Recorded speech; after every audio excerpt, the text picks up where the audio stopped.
Background about myself: was born in Shanghai in the mid 80s when China just embarked on its reforms. It just adopted socialism with Chinese characteristics, and it's a very different place than it is now. And I immigrated to the U.S. when I was 7 with my parents. We lived in the Washington, D.C. area. My mom's still there. I mean, I remember, I tell people this, I tell people that the first modern city I ever saw was Tokyo, because we had a layover, we had like a 24-hour layover there before the second leg of our flight to DC. And that was the first time I saw what a modern city looked like. And people were like, dude, what are you talking about? You grew up in Shanghai, you know? Shanghai's a modern city. I'm like, yeah, now it is, but not back in the 80s and early 90s when I was there. So, kind of just to show you how quickly things have changed over there. But anyway, today I'm going to give an introduction on socialism with Chinese characteristics. And so let's get started.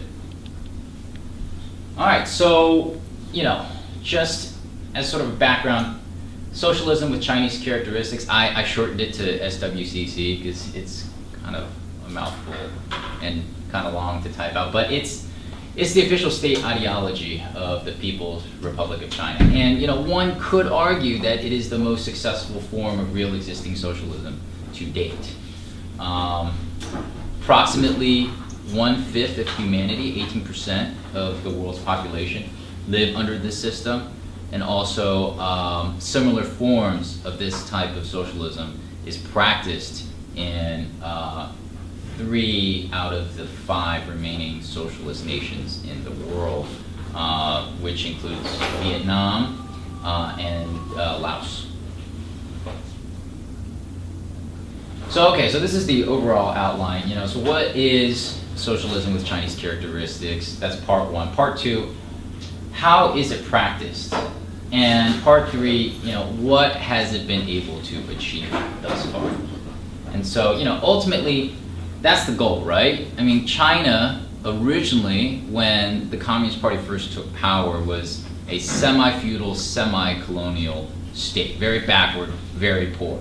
And of course, the communists weren't the first people to want to build a modern nation for China, but they're the ones that finally got it right. They're the ones who actually met with some success. And so the goal is a modern nation that's well off, democratic, civilized, and harmonious. And this is kind of what that would look like, right? It's an elderly couple under the banner. It says in Chinese, "I love you, China." And you can take a look around. You got brand new high-rises, you got neon lights and LEDs and people shopping and going to restaurants and having a good time, right?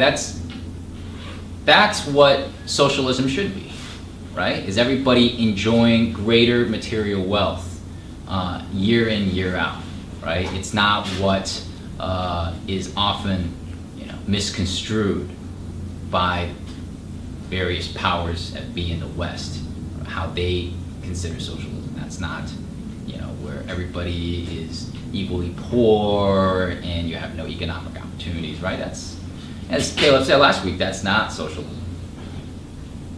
All right, so what is socialism with Chinese characteristics? Okay, so it's actually a broad term for the set of political theories and policies that are the product of scientific socialism, which Caleb explained to us last week, representing Marxism, Leninism adapted to Chinese circumstances and specific time periods. So this, in a way, it's like a living ideology that's constantly being refined, constantly being updated to adapt to the changing material conditions of the Chinese nation, right? And so, it starts out with Deng Xiaoping theory. It was under the Deng Xiaoping administration, under his era, that the term socialism with Chinese characteristics really took off and really became part of the parlance in China. And of course, once he passed, it went on to Jiang Zemin, who became the paramount leader, and he added his own outlook to 3 represents, which was enshrined in the country's constitution in 2002. And then his successor Hu Jintao came up with the theory of scientific outlook on development, adopted in 2007. And right now, of course, we are in the era of Xi Jinping, and his contribution to Marxist theory in China is Xi Jinping thought on socialism with Chinese characteristics for a new era. So what forms the basis of socialism with Chinese characteristics, right? What exactly is it trying to do? And what is the sort of philosophical, theoretical foundation of it? Well, socialism with Chinese characteristics, it stipulates that China is in the primary stage of socialism, right? And that is a term that is uniquely Chinese. And Mao was actually the first one to coin that term.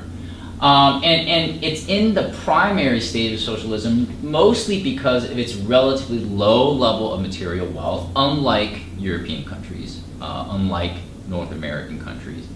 And it needed to engage in economic growth before it pursued a more egalitarian form of socialism, which would in turn lead to a communist society, as explained in Marxist orthodoxy. So practically speaking, socialism with Chinese characteristics is generally described as a form of socialism that adopts elements of market economics as a means to foster growth, using things like foreign investments, and to increase productivity, while the Communist Party of China retains both its formal commitment to Marxism and its monopoly on political power.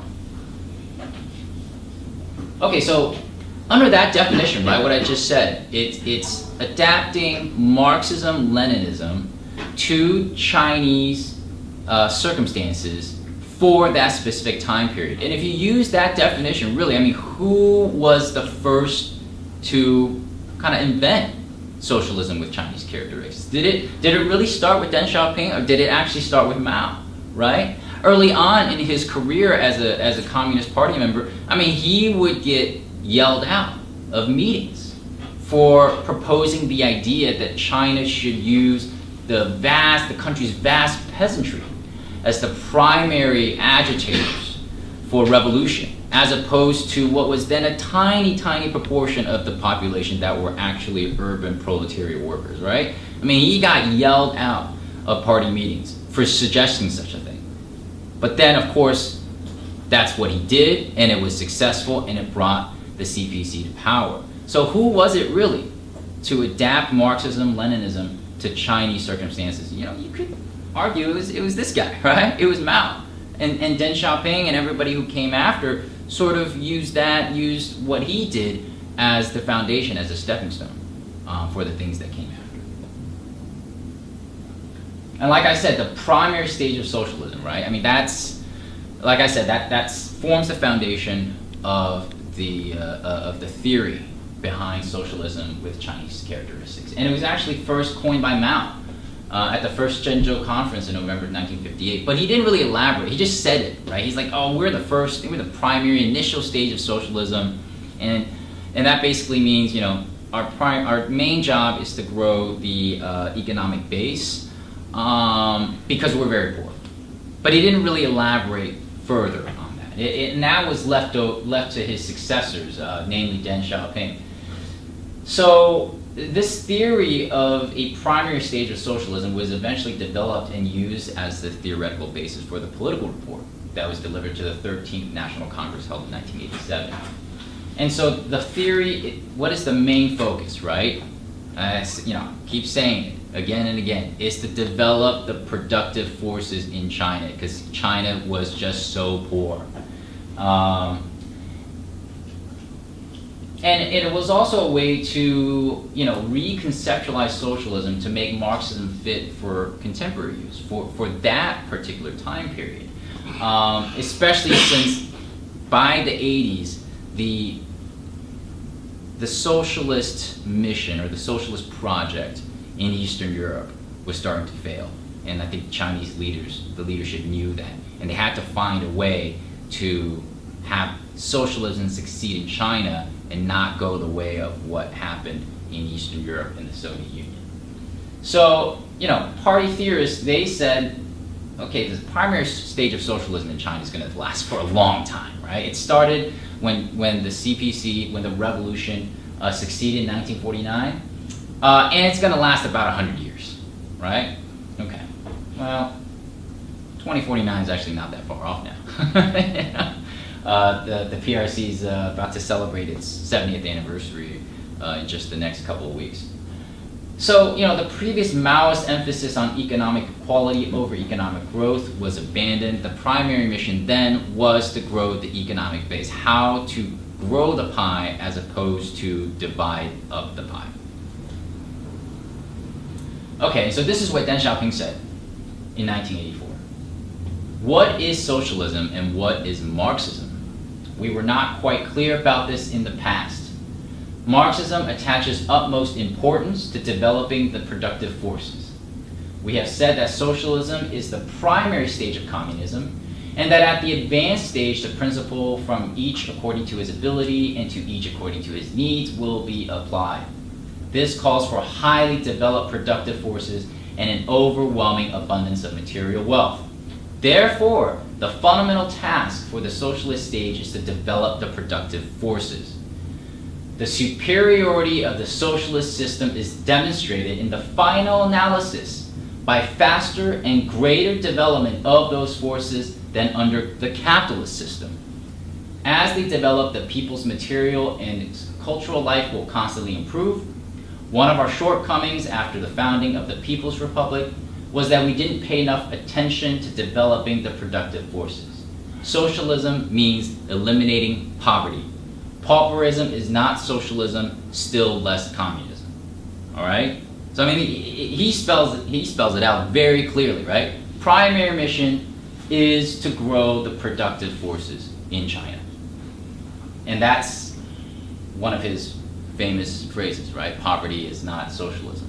That's where it comes from. Okay, but still, there's still a commitment to socialism. And that is what Deng Xiaoping outlined in 1979, the 4 cardinal principles, right? And what are they? Okay, the first is the principle of upholding the socialist path. 2, the principle of upholding the people's democratic dictatorship. 3, the principle of upholding the leadership of the Communist Party of China. And 4, the principle of upholding Mao Zedong thought and Marxism-Leninism. So these four cardinal principles are not up for debate, right? That's kind of like the Constitution, the United States of America, right? Like, you can interpret what the Constitution says, you can interpret what each of these 4 cardinal principles actually mean, but you can't do something that goes against the spirit of these 4 principles. But, conversely, it also means outside of these 4 cardinal principles, people have a lot more leeway, right? It doesn't go into great detail about, okay, what should you do as an individual, right, to promote socialism? What should you do in your private life, or what should you do in your professional life? None of that.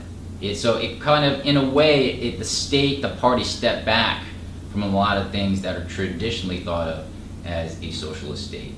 So there's that as well.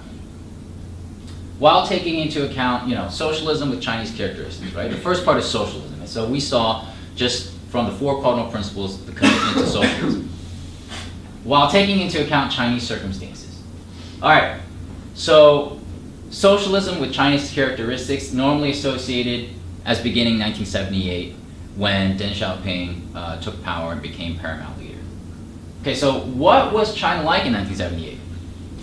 All right, GDP per capita, $156. Low 3 digits. I mean, that's pretty crazy to think about, right? Like, how do you survive on $156 a year, right? Now, compare that with the USSR, the Soviet Union at that time. Per capita GDP, 4,400, 4,430, more than 28 times that of the People's Republic of China. The US, more than $10,000 per capita GDP, all right? More than 67 times that of China.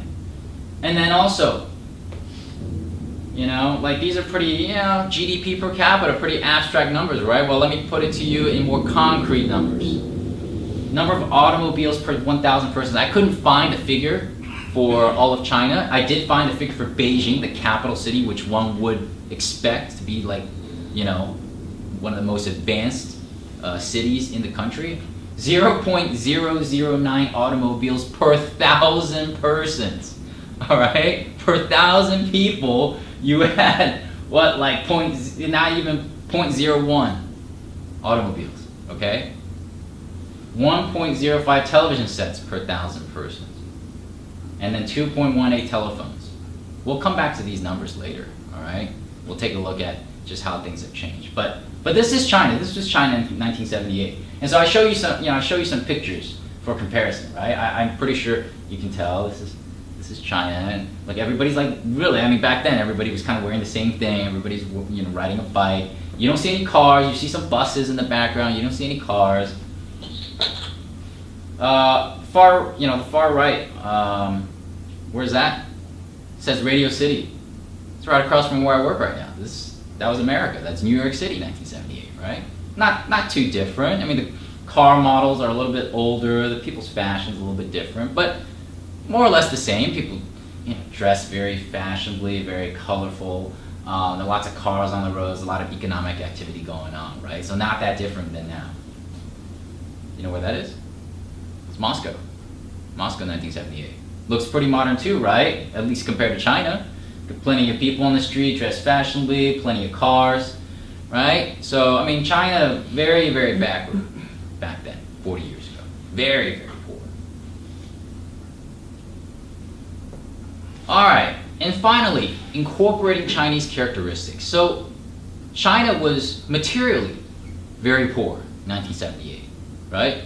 But China is a 5,000-year-old civilization. Culturally, it's very rich. And so, what are some of the things, some of the cultural inheritances of Chinese civilization, right? So, Confucianism is one of them. I mean, Confucianism, not just in China, but it forms the sort of cultural basis of many countries that have been influenced by China over the centuries, including Japan, Korea, Vietnam. So, during the Cultural Revolution, right, Confucianism, and for a good amount of period before that was very much criticized. But then eventually, the party came around and thought, a lot of these, not all aspects of Confucianism are bad. And it's really like you can't blame Confucianism for everything that happened in China, to China during the century of humiliation, right?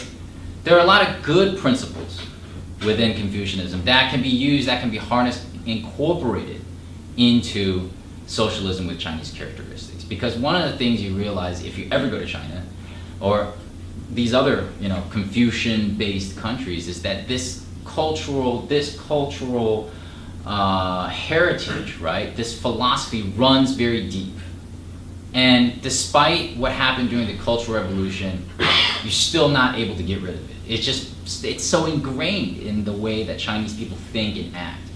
So instead of fighting it, why don't we harness it? And that's like a recurring theme of socialism with Chinese characteristics, right?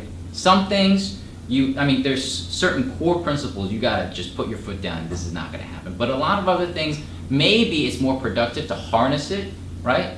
Like harnessing foreign capital, like harnessing market economics, instead of just trying so hard to fight it and keep it out. So what are some of the core principles of Confucianism? Rationalism, social harmony, humanism, secularism, all right? Chinese civilization is often described as perhaps the only major civilization in human history that is not religious, right? Confucianism is a humanistic, secular philosophy. It's very different from other parts of the world where a religious philosophy forms the sort of cultural foundation of that civilization. China, it's never happened in its history. Confucianism and also Taoism they're not religions. They're humanistic philosophies. And, Confucianism, the major thing about Confucianism is how it treats human interaction. all right? And it considers, ordinary human activities, especially human relationships, as a manifestation of the sacred, because they are the expression of humanity's moral nature, which has a transcendent anchorage in heaven and holds through an appropriate respect for the gods, right? So what that means really is, well, how do you worship heaven, right? How do you worship the gods? Is it just by believing? Is it by like communicating directly with your maker, right? With the Almighty? No. You demonstrate that through the way you carry yourself, through the way you interact with other people, through your actions, not your beliefs. It's very, very different, right, than most Western religions, which is what you believe in. That's the important thing.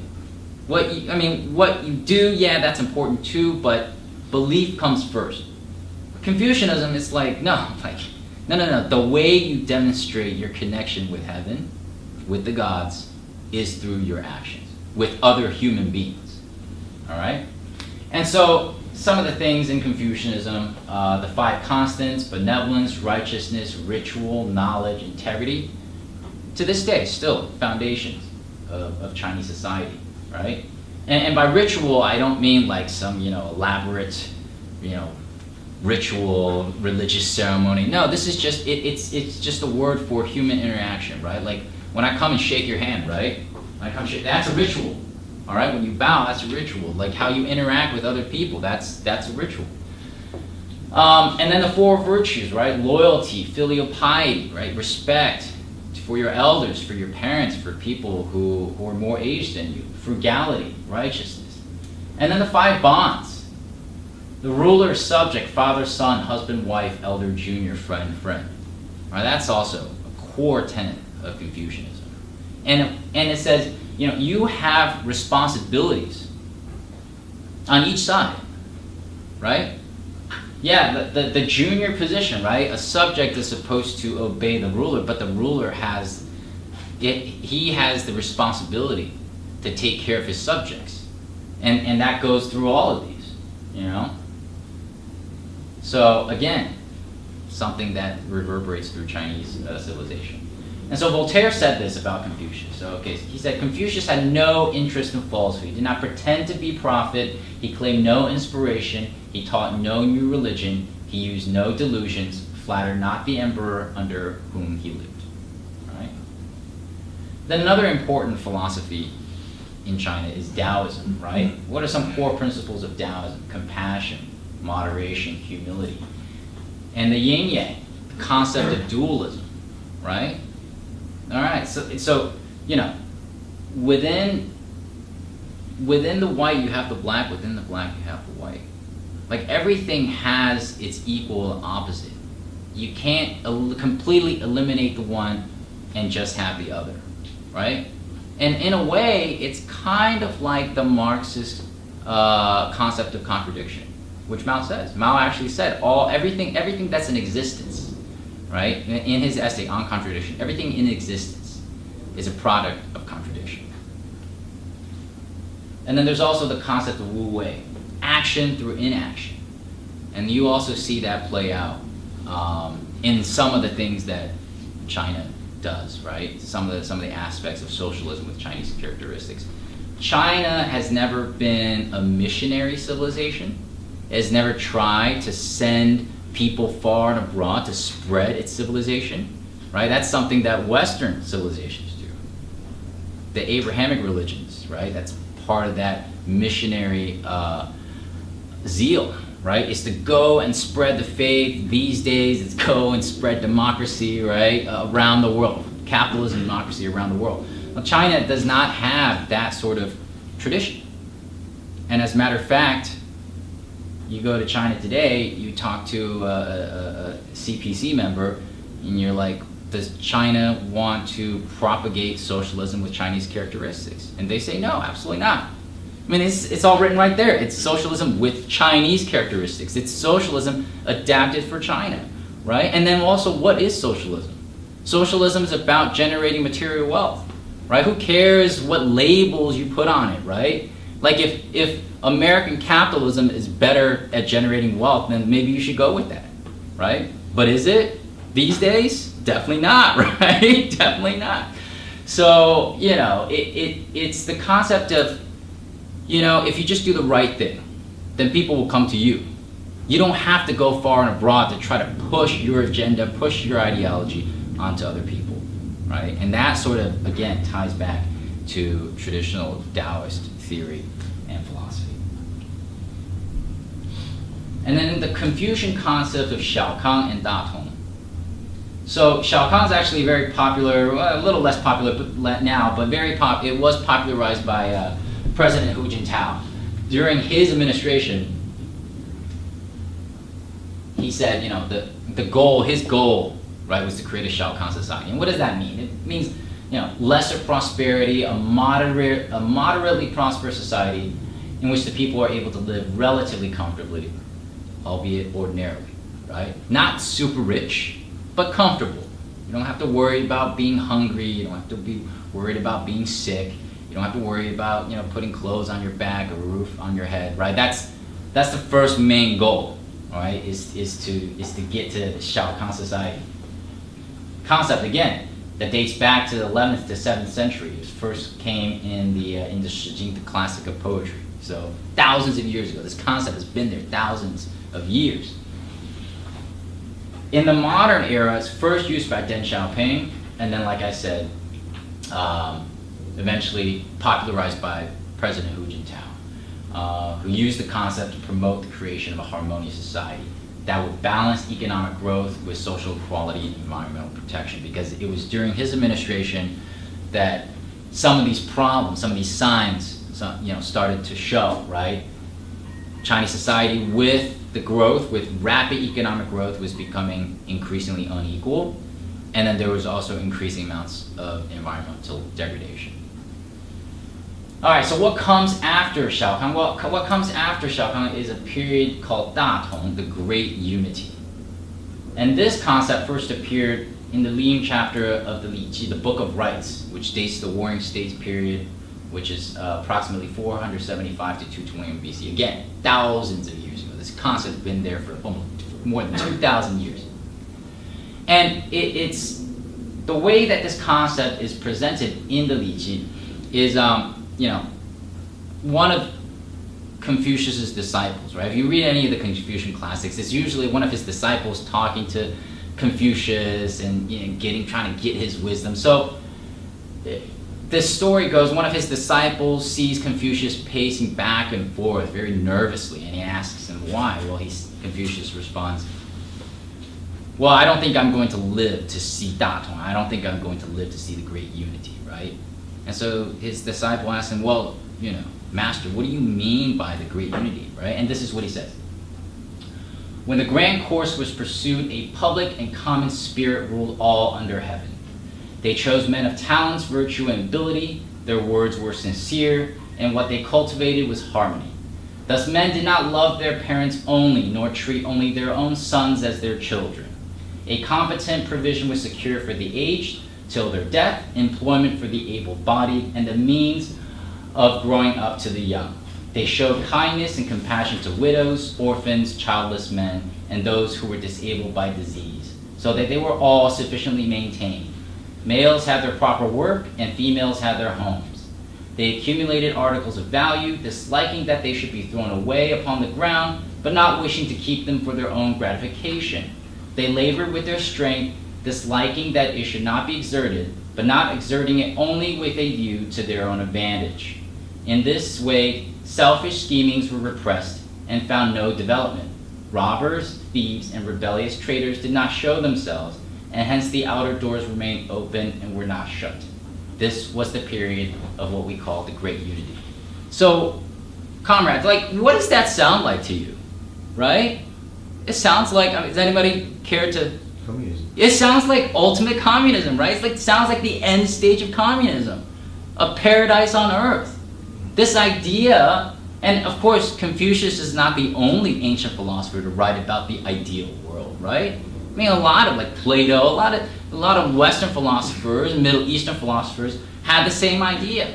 That has always been the goal. I would argue it's always been the goal of mankind, is to reach this sort of society, right? Where everything is in abundance, people don't have to worry, people treat each other with respect. And, you know, that's why they call it the Great Unity. So that this concept has been there for thousands of years. And to think that, oh, like capitalism, this ultra-competitive dog-eat-dog system is the end-all and be-all of human civilization, I think that's a load of BS, all right? Because ever since the beginning of human civilization, this is what mankind has been striving for, not this chaotic, rich gets richer, poor gets poorer sort of society, all right?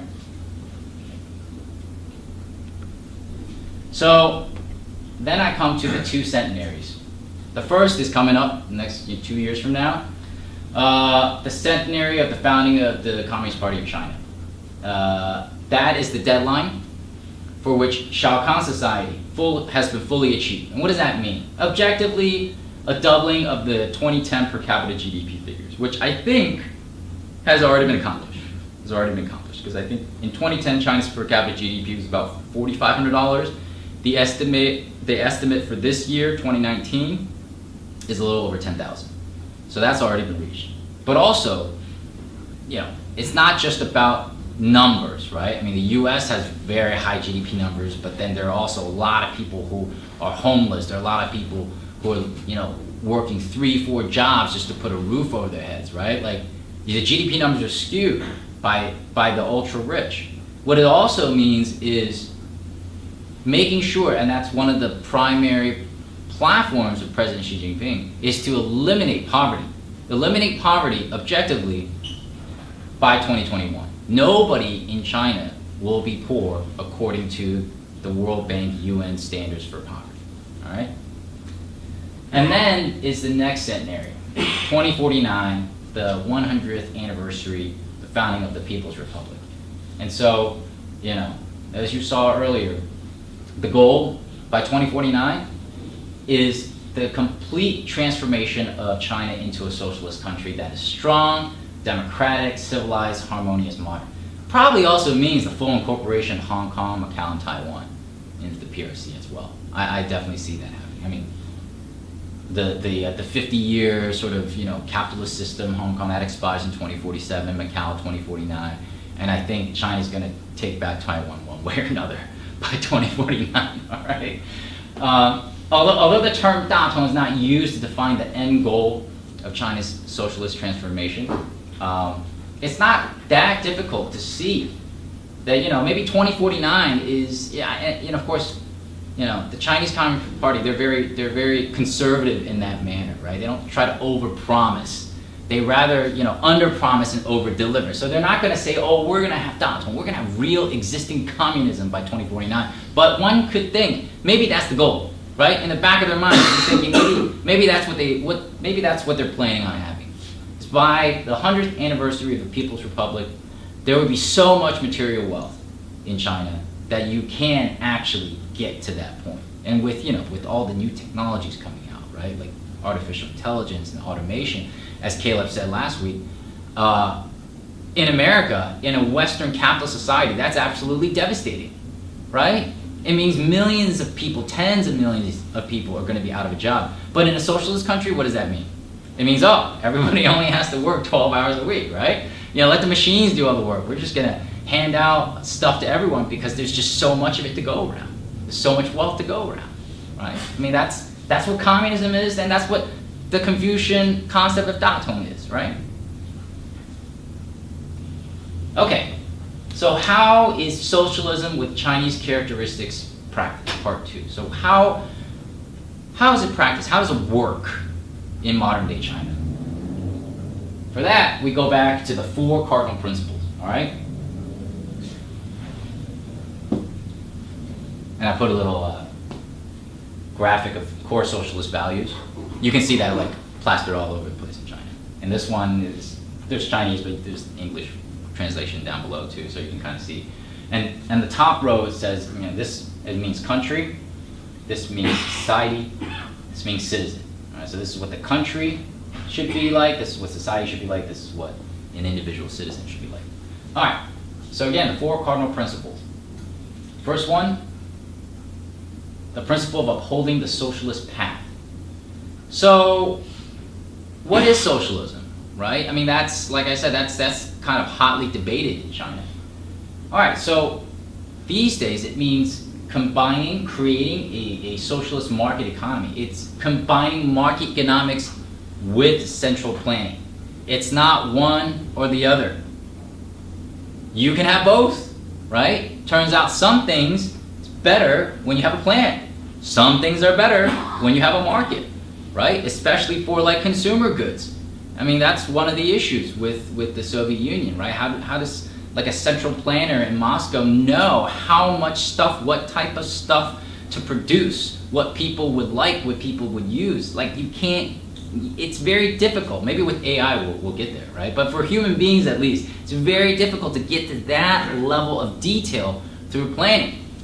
So the Chinese Communist Party said, okay, yeah, we're not gonna plan for that. We're gonna let the market sort that out. But for larger things, right? The overall development of the economy, policies, and strategic industries such as energy, banking, utilities, transportation, arms, metals, chemicals, shipbuilding, telecommunications, healthcare, construction, all those, more or less still planned, centrally planned, and dominated by state-owned enterprises, right? So when someone says, oh, China's not socialist, China's capitalist, well, if the government owned all of these industries and regulated, controlled all these industries in the United States, do you think these right-wingers would be like, oh yeah, that's still capitalism? No, man, they'd be jumping up and down saying this is socialism, right? Can't have the government controlling these things. I mean, we're trying to get universal health care in this country, and the right-wing types are jumping up and down saying that's socialism, right? So how then are they gonna call this Chinese capitalism, or capitalism with Chinese characteristics, or whatever they want to say, right? Like, how is it that the government controls all these industries and somehow still capitalist, right? I think Caleb says this a lot. It's because China's so successful, and they want to associate economic success with capitalism. They want to associate economic failure with socialism, right? That's like a deliberate framing of ideology of present circumstances. But if you just kind of peel back, take a step back and look at what's actually happening, I mean, it's absolutely ludicrous, right? Oh, and by the way, only the state can outright own land. No individual, no private enterprise in China can own land. The most you can get, 70 years of use rights. All right? Again, this is to prevent, a sort of a hereditary oligarchy from developing. Can't own land in China to this day. So here's another quote, in 1975 from Deng Xiaoping. Marxism holds that within the contradictions between the productive forces and relations of production, between practice and theory, and between the economic base and the superstructure, the productive forces and the economic base generally play a principal and decisive role. Whoever denies this is not a materialist. Again, going back to the principle, we have to grow the productive forces. That's the primary goal of socialism with Chinese characteristics. The principle of upholding the people's democratic dictatorship. Are you guys familiar with that term? People's democratic dictatorship? I mean, to like an average American, that sounds very strange, right? I mean, how do you have a democratic dictatorship? I mean, it's an oxymoron, right? Well, I mean, that's the reason why it's called that is because it's not your classic dictatorship of the proletariat. In that China recognizes it's in the primary stage of socialism, right? You're still gonna have classes, you're gonna have different classes of people, and you guys know, like the Chinese flag, right? The PRC flag, you guys know what the stars represent? Anyone? Classes. Yeah, the 4 classes. The big star represents the Communist Party. The 4 smaller stars represent the 4 classes, the 4 revolutionary classes in China, which are the workers, the peasants, the petty bourgeoisie, and the national capitalists. Those are the 4 classes that contributed to the Chinese Revolution. All right? So it means that the CPC, the PRC, they act and they represent on behalf of all Chinese classes, these 4 classes, right? But in the preservation of the dictatorship of the proletariat. So they can possess and can use their dictatorial powers to fight against reactionary forces. And we know, I mean, like, ever since the October Revolution in Russia, right, and up to this present day, I mean, reactionary forces are always trying to stamp out socialism, right? I mean, the trade war is the latest example, right? And inciting rioting Hong Kong, another example. I mean, read an article today, Nancy Pelosi apparently is going to bring that Hong Kong Democracy Act or whatever to a vote, right? You're like, and this is a supposed left-winger in America, right? Wanting to stamp out real existing socialism in 21st century, all right? So, you know, why is dictatorial control by the party necessary? It's to prevent the government from regressing into a dictatorship of bourgeoisie, right? AKA liberal democracy, what we have right here in the Western world, right? Yeah, you can vote. Yeah, you can complain about, you know, your leaders, you know, politicians or whatever. But at the end of the day, does it actually do anything? Is there a real difference, right, between Republicans and Democrats? The people who are in charge, right? They all serve the same master, and that master is capital.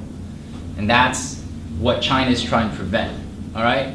I mean, we saw what happened to the Soviet Union, right? I mean, Gorbachev was foolish enough to believe all the stuff being sold him by the US, by Reagan, by Chicago economics PhD types. And he thought, oh yeah, you know, we can actually improve this system. We can improve the socialist system by incorporating these Western capitalist, liberal, democratic principles and ideas.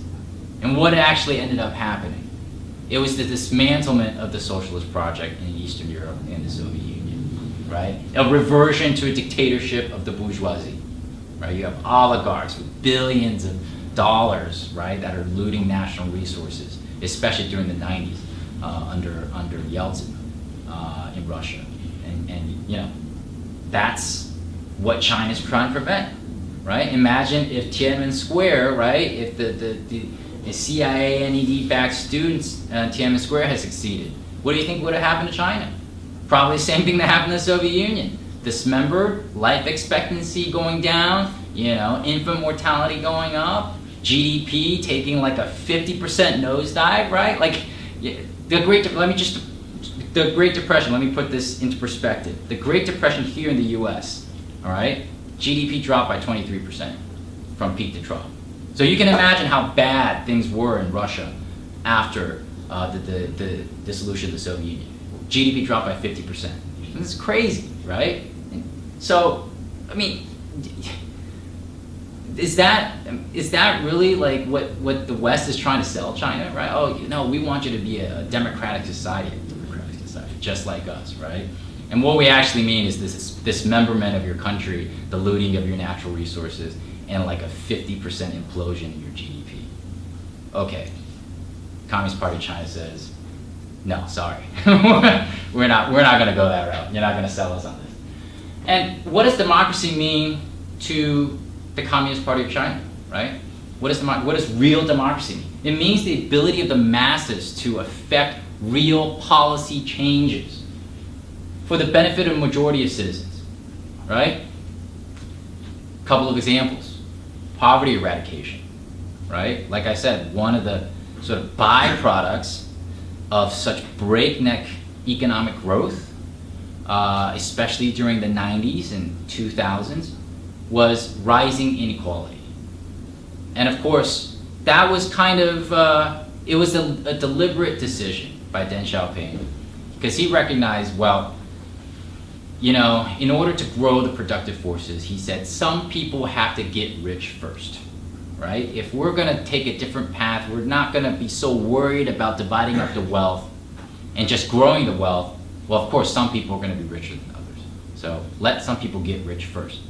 But the implication is, these people who got rich first are then going to have to help other people, the people who got left behind, get rich too. And you're starting to see that. I mean, we have seen that for the last couple of years. I mean, that is a very core fundamental platform of President Xi Jinping, is poverty alleviation. Urban poverty, I believe, has already been eliminated in China. I was in China just a couple weeks ago. I did not see a single homeless person in both Shanghai and Beijing. So very, very different than what you're used to in any major American city, right? Environmental protection. Again, breakneck economic growth, you know, damn torpedoes, full speed ahead. The only thing we're concerned about is GDP growth, growing wealth, growing productivity. Well, a lot of the environmental protections, right, didn't keep pace with economic growth. And so you have polluted air, polluted water, polluted soil, and it was creating real issues, right? I remember just as recently as 2 or 3 years ago, you go to Beijing, especially during the winter, like I had this app that would tell you what the air quality was. And on several days, and it has like this little face, right? Like, be like smiling if it's good, or like, just neutral expression if it's okay, like a little frowny face is bad. Some days, like the guy, the little smiley face had a full gas mask on. Like that's how bad it was, all right? When I was there a couple weeks ago, blue skies every day. Blue skies every day in Shanghai, blue skies every day in Beijing. And I mean, granted, it is the summer, so there's less use of coal for heating, for energy production. But still, I mean, I remember going back during the summers, and there was just dust and smog everywhere. In just a couple of years, that's gone now. I mean, like, if human beings put our minds to it and put all of our efforts towards solving a problem, it doesn't take very long to solve it. Anti-corruption campaign. Corruption, again, when you have political power and you have this new rise of a new, property rich sort of quasi-bourgeoisie class, right? You're going to get some corruption issues. All right, every country has it. I mean, in America, it's so ingrained now that we pretty much legalized it, right? I mean, it's not even illegal anymore. Corruption, huge issue before President Xi came to power, and these things, right? Like poverty eradication, environmental issues, corruption. I would say 10 years ago, it's 2009. Most Chinese people would be thinking, there's no way this issue would get solved within our lifetime. Like, it's so bad. I mean, these things are so bad and they're so ingrained in Chinese society that I don't think it would get solved within our lifetimes. 10 years later, it's gone, right? And I'm not saying it like the environment's perfect. I'm not saying there's no corruption anymore. But you ask, a Chinese person now, right? Do you think there's corruption? And they said, yeah, maybe there probably still is a little bit going on. But how does it compare with 5 or 10 years ago? They're saying, oh, it's so much better. It's so much better. And President Xi, one of his things is, hey, look, if you want to serve the people, right? You become a civil servant, be a bureaucrat, be a party cotter. If you want to get rich, there are avenues where you can get rich in Chinese society, right? Go be an entrepreneur, all right? Or start a business, or go work for the private sector. There are ways for you to get rich, and that are legal, right? That's okay. What's not okay is for you to become rich through illegal means. That's not okay. And you know what? If you do that, we're going to throw you in jail. Since President Xi came to power, over a million corruption cases have been opened. I mean, how many corruption cases do we see get opened here in the U.S.? I don't know. 0. Never heard of it happening, right? I mean, and the image of the image of the party, which was really kind of in a precarious state, I would say, about a decade ago. I mean, it's been a complete change. a complete, turnaround, and people have more faith in the party to do the right thing. And this is, this is real democracy, right? This is people voicing their concerns, and it turns into real policy changes. Whereas over here, it's people say, we've been complaining about the same issues for decades now, right? I mean, if you listen to like what Bernie Sanders said 30 years ago, it's the same thing. Like, those problems have been with us for decades now, and they still haven't been solved, right? In China, it took only 1 decade to pretty much solve all these problems, right? That's real democracy. And so, at the end of it, what does that mean? We're taught that, one-party state, it's by definition going to be corrupt, it's going to be repressive, anti-democratic, people are not going to have any say, right? But what we actually seeing is, in China at least, a one-party state is more responsive, and it actually is more accountable than a liberal democracy, where you can overpromise, underdeliver, and then just blame it on the other party, right? I mean, that's like, we're used to that by now. I mean, we're used to, it's so commonplace. That's what we expect from our politicians, is to lie when they're on the campaign trail, do nothing but serve corporate interests once they're in office, and then when anything bad happens, they just blame the other side for being obstructionist or whatever, right?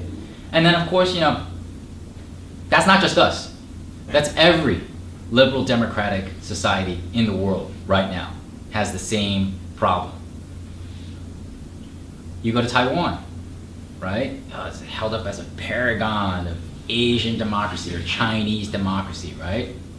Nothing there gets done, all right? Ever since they transitioned to democracy about 25 years ago, I mean, that island has just plateaued in terms of economic growth, all right? And then compare it with China, compare it with Singapore, right? China has modeled a lot of its policies behind Singapore, right? And you're saying, oh, well, but Singapore is a capitalist society. Yeah, they call themselves capitalist, but you take a look at what they actually do, right? Trust me, what they do, if they try to do that here in America, we would call it socialist, especially like the Republicans would call it socialist. And what do? First of all, they offer universal health care. Second of all, they offer every citizen who wants it, who meets, who fall under a certain income threshold, low income housing. And it's like good quality, low income housing for every citizen in Singapore. Something else that they do is forced integration, because Singapore is a multicultural, right? I mean, it's predominantly Chinese. I think the population is 70-80% ethnic Chinese, but you have you have Malays, you have Indians, you have people all around the world, because it was a former British colony. What they do is forced integration. What does that mean? Each neighborhood, you have to have a certain percentage Chinese, a certain percentage of Indians, a certain percentage of Malays, a certain percentage of other races and ethnicities. They force people to live together and interact on a daily basis. And by interacting with people on a daily basis, you realize, hey, maybe they're not so different from me. They have the same problems as me, they have the same aspirations as me, and you know what? Culturally, they might be a little different, they might look a little bit different than me, but at the end of the day, we're all human beings, right? It's radically different from what we have in the US, right? In every city you go in the US, you have the more affluent, predominantly white neighborhoods. Then you have, the minority neighborhoods that are usually a lot poorer. You have a Chinatown, right? I mean, it's segregated in every American city. It's all segregated. And so, if our government tried to do that here in the U.S., what do you think? What do you think it'd be called? Oh, it's downright communist. You can't do that, right?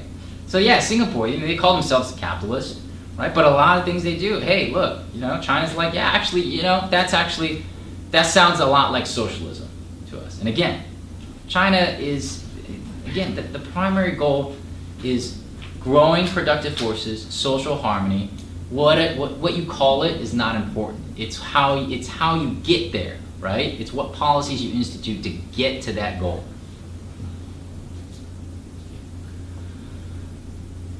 The principle of upholding the leadership of the Communist Party of China. So the Communist Party of China currently has over 90 million members.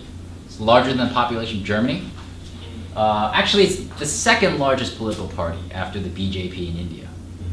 Because India, I think, they're about to overtake China in overall population within the next couple of years. But here's the makeup.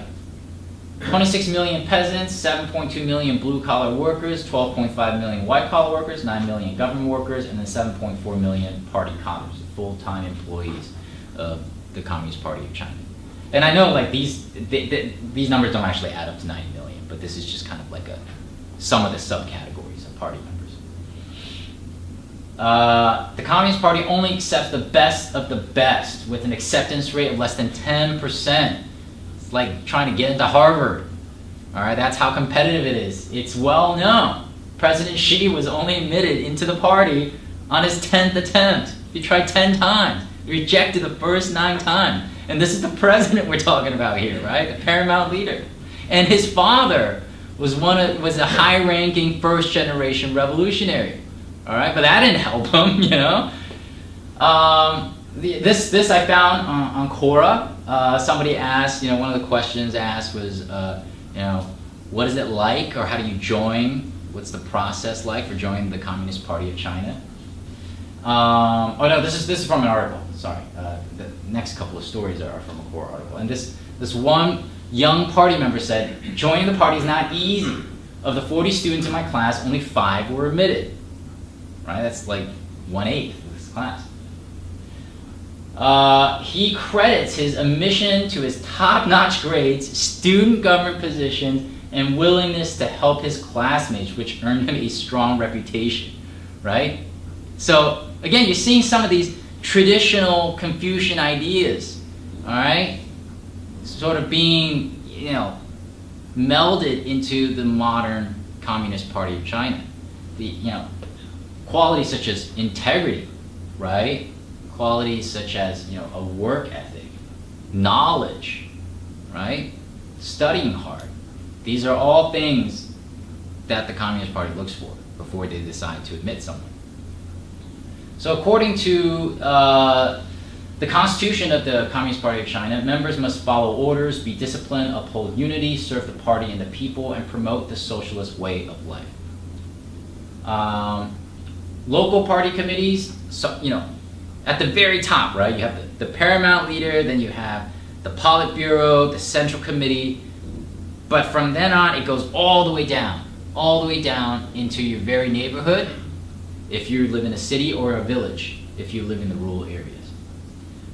More interestingly, something that's not widely known is that private entrepreneurs, I'm sure you know this first part, private entrepreneurs have been allowed into the party since the 90s. That was one of the things that Jiang Zemin in his 3 represents, that was one of the major things that he advocated for and eventually got changed.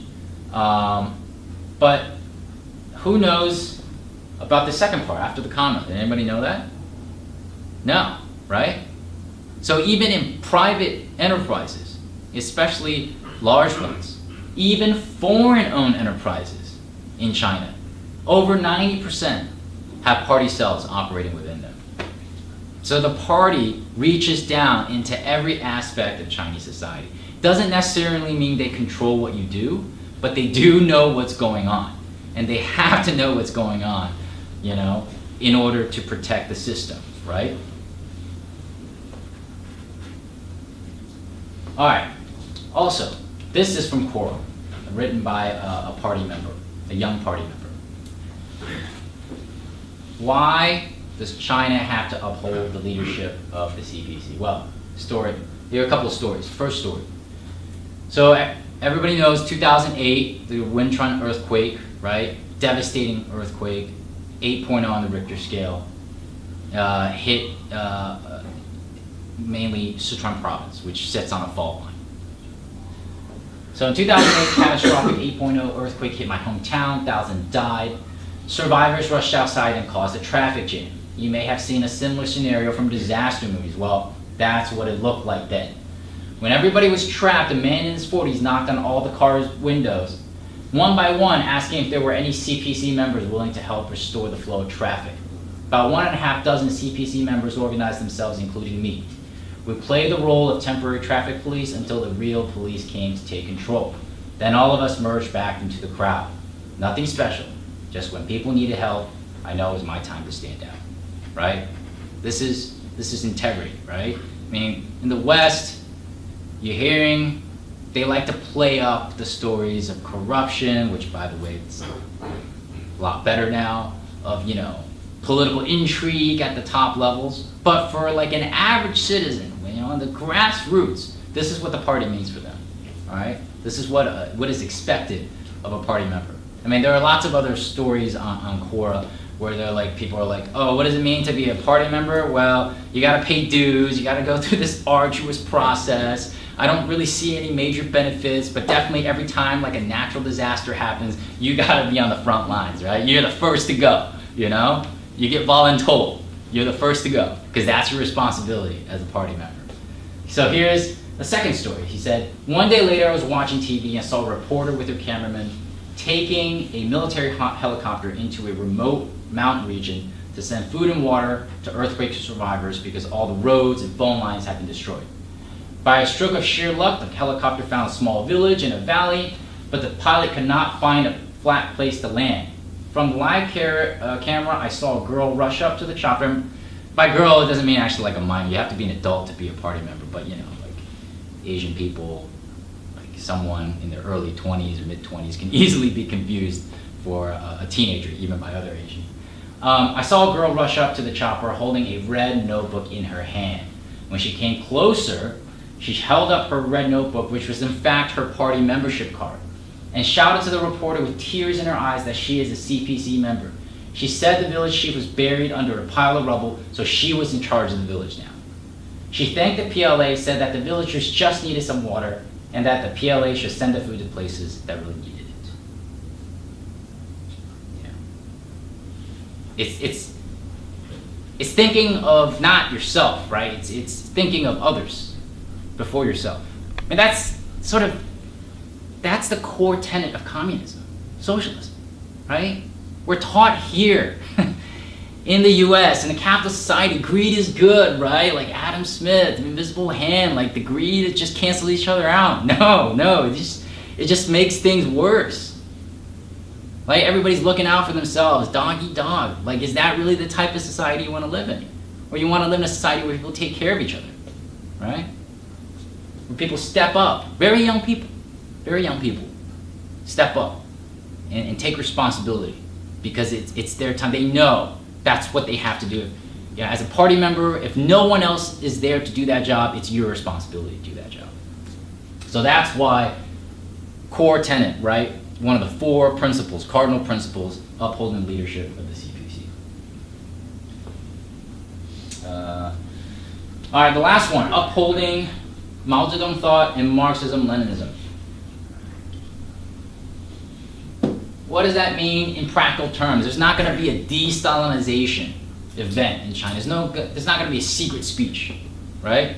As a matter of fact, the fall of the Soviet Union, by the way, studied in and out by the Communist Party of China. They have like an army of experts of all kinds, party theorists, you know, Marxist theorists, sociologists, historians, whatever. They studied this problem inside and out because they're like, we can't let this happen to us, right? We're like the last bastion of socialism in the world. We can't let this happen to us. And what they found was, okay, everybody knows about glasnost and perestroika and the absolutely devastating effects it had on the Soviet Union. But what they found was the root cause, right, of the Soviet Union's downfall was de-Stalinization. Khrushchev denouncing Stalin, right? And by the way, we saw earlier how socialism with Chinese characteristics is constantly changing, constantly adapting, right? I think in the Soviet Union at least, when Stalin died, that's when the adaptations, right? That's when it kind of stopped. You have Marxism, you have Leninism, you have Stalinism. What comes after Stalinism? There's nothing that comes after Stalinism, right? There is no more theoretical contribution, in a way, by the Soviet Communist Party to Marxist theory. Because once you strip away Stalinism, I mean, what do you have? Right? And that's what the Communist Party of China arrived at. That, they believe, was the starting point of when things started to go wrong in the Soviet Union. Was de-Stalinization, the secret speech, Khrushchev denouncing Stalin. Of course, Mao had a huge problem with that. That's what ultimately caused the Sino-Soviet split. But even to this day, right? The Chinese party believes that was what caused everything to go wrong in the Soviet Union. There's not going to be a transition to a liberal democratic state. Not on the party's watch, all right? Because that means what? A reversion to a dictatorship of the bourgeoisie. And I know, and I remember distinctly back in the 90s, Jiang Zemin, President Jiang Zemin at that time, he said, well, the ultimate goal of China is to become a democracy, right? Well, first of all, democracy is a core socialist value. It's another one of those terms that's up to interpretation, right? So what's democracy to the Chinese is different than what democracy means to Western liberal society. But second of all, I think he also said that as sort of like a subterfuge, right? To confuse the West, to sort of buy time for China to become rich and powerful. Said, yeah, basically, I mean, he's trying to sell the idea, hey, look, listen, all right, just lay off, all right, don't sanction us or anything, because, hey, by the time we get rich, when we get to like, you know, $8,000 to $10,000 per capita GDP, we're gonna be a democracy just like you, right? Of course, China's gotten to that point. It is not a liberal democracy like us. I think the game's kind of up. And then, you know, I think everybody in China knew that this trade war, it was going to happen sooner or later, right? If it didn't happen under Trump, it would have happened under someone else. Just, the US is not going to allow another power to usurp its position as the #1 global economic power in the world. It wasn't even willing to let that happen within the capitalist camp. If you remember what happened to Japan in the 80s, right? Everything, the Plaza Accords, voluntary export restraints, everything the US did to beat down Japan, which is a firm American ally and a firm member of the capitalist camp. The US wasn't even willing to tolerate a rising challenger within its own camp, much less from an opposing camp, right? So I think the Chinese knew that it was coming. It was coming sooner or later. But you know, Jiang Zemin, he said that. I think it was meant to buy more time, right? Because trade war with China now, I mean, China's like, okay, whatever, like bring it. Like I think we can take this. You know, we'll see who outlasts the other. But imagine trade war with China 20 years ago, right? Would have strangled socialism with Chinese characteristics in the crib. It would have been devastating. So the Chinese leaders then said, okay, you know, give us some time, we'll be just like you. But of course, did not become just like you. No separation of the party and the state military. The state and the military. That's another thing that there was a lesson learned from the Soviet Union, right? The nationalization of the Soviet armed forces left the party completely powerless during a time of crisis. To this day, actually, the People's Liberation Army does not belong to the People's Republic of China. It belongs to the Communist Party of China. It is technically the armed wing of the Communist Party of China. And it's going to stay that way, at least while Xi Jinping's around, and probably for a long time after that too. And the Communist Party of China will always be the political vanguard that guides Chinese society to advance from the primary state of socialism, which we're still in, to a fully socialist society, to eventually a communist society. That is the goal. That has always been the goal, is to achieve full communism in China. It's like I said, the goal is not to become like the capitalist West. That's going backwards. It's going backwards in history. All right, the vanguard party is supposed to lead China, lead humanity forward into history. There's a political poster with Marx, Engels, Lenin, Stalin, and Mao. Unbroken tradition of communist thought. Okay, part 3, the most exciting part, right? What has socialism with Chinese characteristics been able to achieve?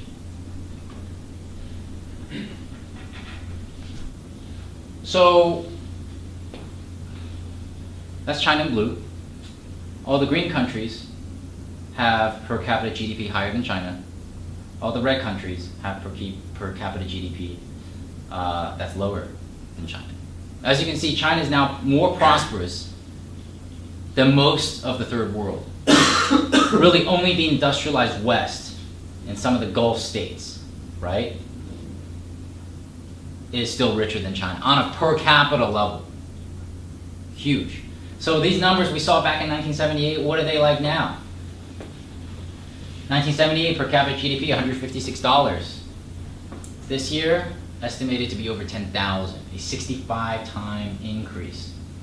Automobiles, 0.009 per 1,000 persons, and that was in Beijing, the capital. What is it now? 242.9 per 1,000, and that's across the entire country. 1.05 television sets per 1,000 persons. Now there are actually more television sets than there are people in China. All right, there are 1,068 television sets per 1,000 persons. 2.18 telephones back in 1978. 964 mobile phones. Now, I mean, nobody uses landlines anymore, right? 964. I think this number comes out to be like, the amount of increase is like 26,000 or something crazy like that. But you can see, right? These numbers are astounding. Just 40 years. China went from one of the poorest countries in the world to one where everybody has the niceties of modern society in just 40 years. In this vast country, a fifth of humanity, right? All right, well, let's take a look at, it happened again.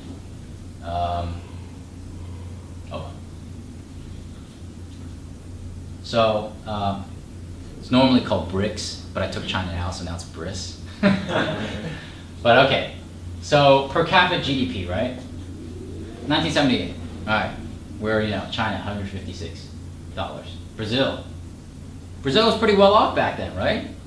$1,700, 11.2 times that of China. India, $206. India, on a per capita basis, was richer than China in 1978. Soviet Union, $44.30. South Africa, about the same level as Brazil, $17.22. All right, what about today?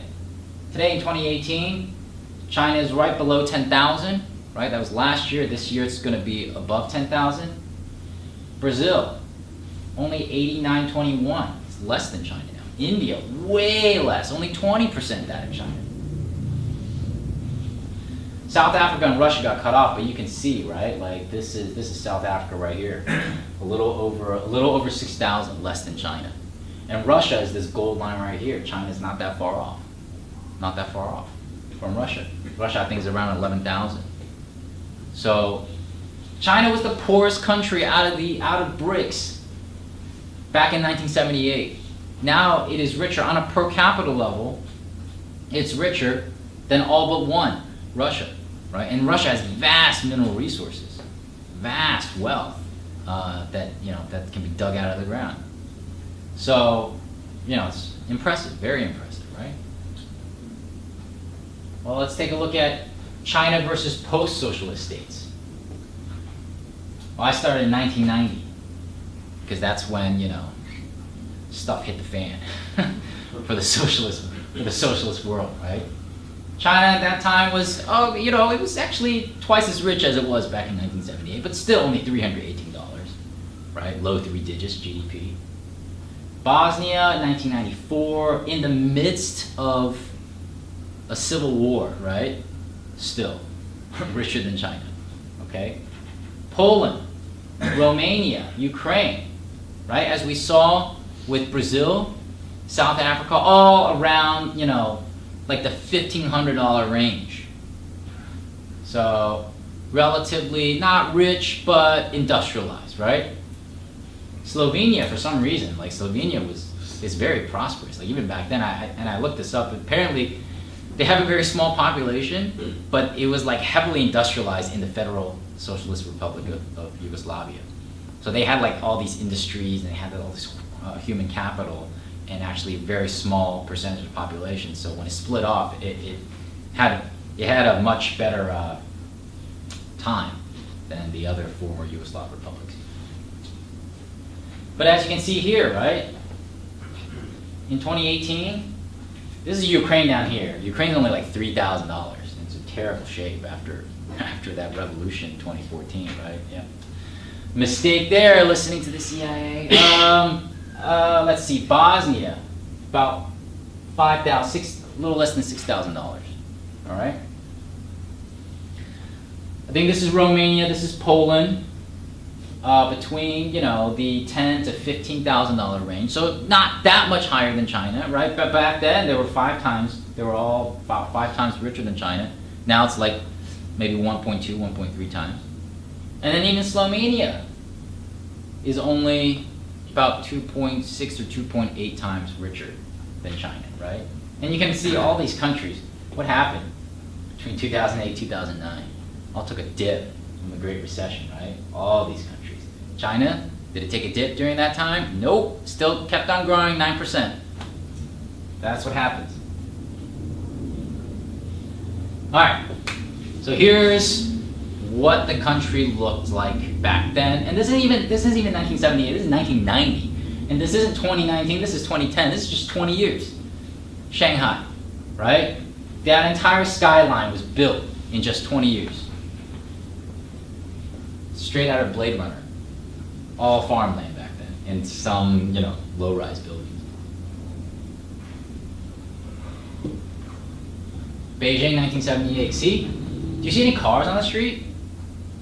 You see some bikes, you see a couple of buses. Do you see any cars? Right? Even in the capital, very few passenger cars. The same view 40 years later. That's what it looks like now. Same view. New roads, you got all these cars, right? Driving at pretty high speeds because they're all blurred out. All right? You get brand new glass, you know, glass towers, nice trees. Shenzhen, farmland, fishing village, 1978.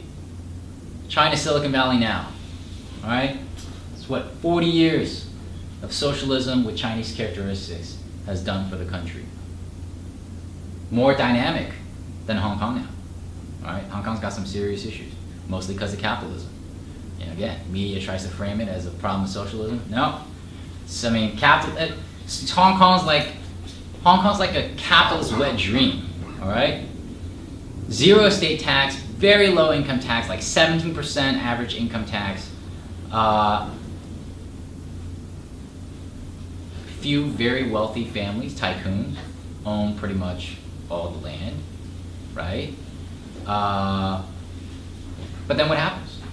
Home ownership rates in China, mainland China, over 90%. Hong Kong, only 50%. People can't, and you know, and these places they live in, I won't even call them homes, tiny. It's inhumane. Even the UN said this is a gross human rights violation, right? So how has this persisted in Hong Kong? It's because of capitalism. It's one of the only 2 places in China that practices capitalism, right? And Macau is the other one, in the PRC, I should say. Macau is the other one, but Macau actually was de facto taken over by Red Guards in the 60s. So they actually, they despite being politically separate, legally separate, they pretty much march in step with Beijing. But Hong Kong, you know, before the British handed that territory over, they just, I mean, they lay landmines everywhere, you know, and they're blowing up one by one now. But So capitalist meant landmines, right? Like, what do you expect when half the people more than half the people can't afford to buy homes ever, right? Think about that. Think about that.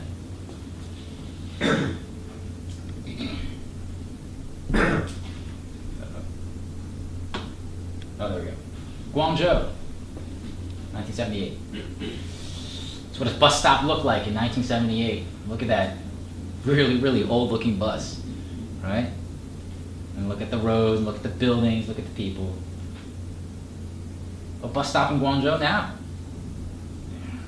Nice air-conditioned buses, nice buildings, nice roads.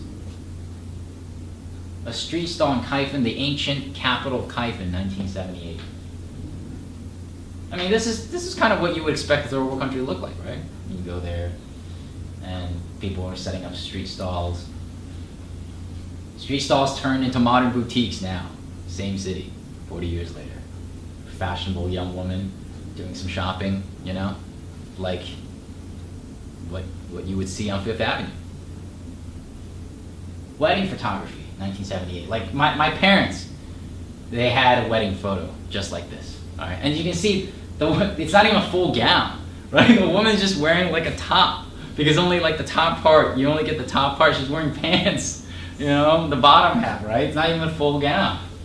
But this is what a wedding photo looked like back in 1978. This is what a wedding photograph looks like now. You know, I should have.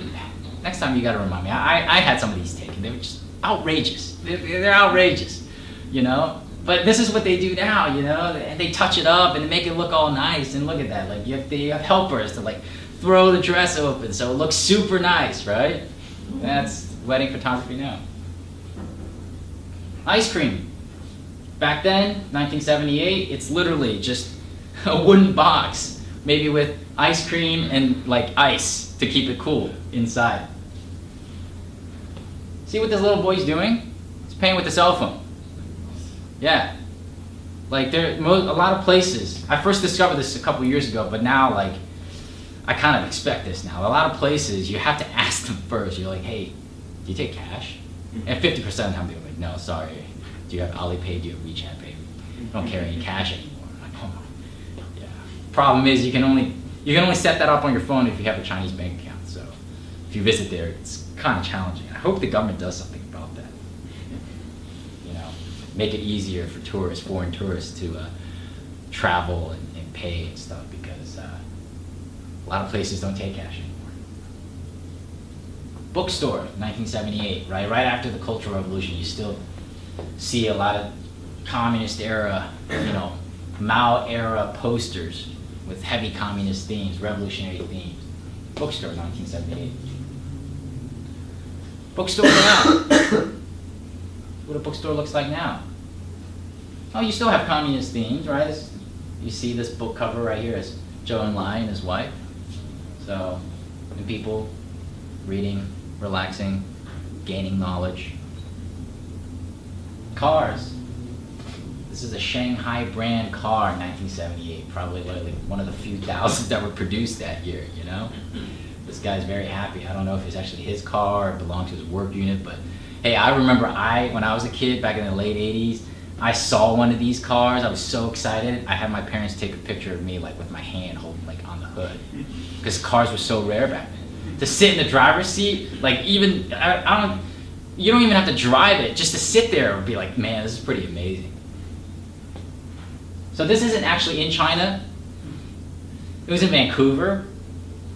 When there were, you know, a couple weeks ago, there were pro-Hong Kong protests, and then there were like Chinese counter-protests, and like a whole bunch of Chinese students or, you know, recent Chinese immigrants drove up in supercars draped in the Chinese flag, right? And in the foreground you see like a black-clad Hong Kong protester going thumbs down. Right? But yeah, this guy's driving a Ferrari, this Chinese flag on the hood, another giant Chinese flag flying out the window, right? And you see these supercars, you see luxury cars all over the streets in China. When 40 years ago, literally, no one owned cars. Even very few government entities had cars available. Middle class household, 1978. Looks pretty drab, but I know they're middle class. Why? They have a TV. They got an electric fan. Those were huge items back in the 70s, man. If you could afford those, you were definitely solidly middle class, probably upper middle class. That's what a middle class family looks like now. All right. Now, how do I know they're only middle class, not super rich? It's because the furniture and the decor is kind of, mismatched, right? Like it's not, everything doesn't fit perfectly together, but you can see food on the table, lots of it, right? Chinese people love eating. But back in 1978, you probably eat like that once a year during Chinese New Year. Now you can eat like that every day. And you got, speakers, air conditioning, flat screen TV, everything, right? 40 years of economic progress. Trains, 1978. That's what a Chinese train looked like 40 years ago. Like the train workers didn't look like a fun job, right? Pretty dirty, pretty grimy work. High-speed rail today. It's Chinese trains today. All right? Something that we don't even have over here. We're probably never going to have. It's People's Liberation Army, 1978. Probably 1979, they're probably about to go off the battle against Vietnam in the Sino-Vietnam War in 1979, right? Like these guys don't look very well equipped, right? They don't even have camouflage uniforms, just a steel helmet, and like some guns. Looks not that different from the army that brought Mao to power some 40 years earlier, or 30 years earlier. This is the PLA today, right? Sharp camouflage uniforms, a lot of heavy equipment in the background, helicopters, trucks, armored personnel carriers, tanks, right? This was the most advanced fighter jet in the Chinese Air Force in 1978. It's the J-7. It's a copy of the Soviet MiG-21. This is the most advanced fighter. By that time, the U.S. already had F-14s, F-16s, F-15s, which is the mainstay of the U.S. Air Force today. This is the J-20, China's most advanced stealth fighter today, completely domestically built and designed. Although some people say, China stole planes. Okay, whatever. This is the Navy, back in 1978. Type 51 destroyer, NATO code name, Luda. Look, old school, like World War II era anti-aircraft guns. You're gonna shoot a modern fighter jet or modern bomber out of the sky with that thing? Probably not, right? The U.S. already had guided missile destroyers and nuclear power aircraft carriers by this time. This is the newest Type 55 destroyer. Look how much sleeker it is, right? Integrated mast. In case you guys don't know, I was a former U.S. naval officer, so this kind of stuff excites me. Integrated mast over here. These two panels are active phased array radars that can track hundreds of targets, just like the Arleigh Burke class destroyers in the U.S. Navy. Over 100, I think 112. Do you see any missile launchers? No, you don't, because they're vertical. All right, there's like 60 of them over here, and then like another 40 of them back there. And you can it's not like the old system where a specific type of launcher can launch a specific type of missile. It's multi-purpose. You can customize how many missiles, what type of missiles, anti-air, anti-ship, ground attack, anti-submarine. You can customize what goes into the vertical launch tubes, right? And the stealthy design. And China's technological achievements. In 1978, China led the world in just about nothing. Okay? Today, China is a leader in the following fields of technology: renewable energy, electric vehicles, high-speed rail, mobile apps, drones, quantum computing, artificial intelligence, biotech, telecommunications, aerospace, shipbuilding, defense. Do people recognize these logos? Yeah? What's it? You know what this is? Oh, Huawei, right. Yeah, of course. You know what that is? No. So this is the this CRRC. They're the ones that make the high-speed rail trains. And then this is like a traditional Chinese character. It looks like a traditional Chinese character for car or for chariot back in the day, right? And then on the inside, you can see the character for China, or the Middle Kingdom. Oh, yeah. And then you can see the two C's too, right? It's pretty smart. It's pretty smart. TikTok. Do you know TikTok was Chinese? No, you didn't know that, right? And the reason why it has that symbol is it looks like a D, because in Chinese, the app is actually called Douyin. Oh. It starts with a D. Yeah. It's about like, I go on YouTube and watch like Chinese TikTok videos. It's, oh my God, it's such a waste of time, but it's super, super hilarious. This is the China Lunar Exploration Program, CLEP. You see here, two little footprints, right? That's the ultimate goal, is to send human beings back to the moon. I firmly believe the next human beings to set foot on the moon are going to be Chinese. But this, put together with this crescent, you know, the crescent moon, with these little two footprints, it's the Chinese character for moon. So again, integrating Chinese, traditional Chinese culture, China's cultural heritage with the modern socialist system, right?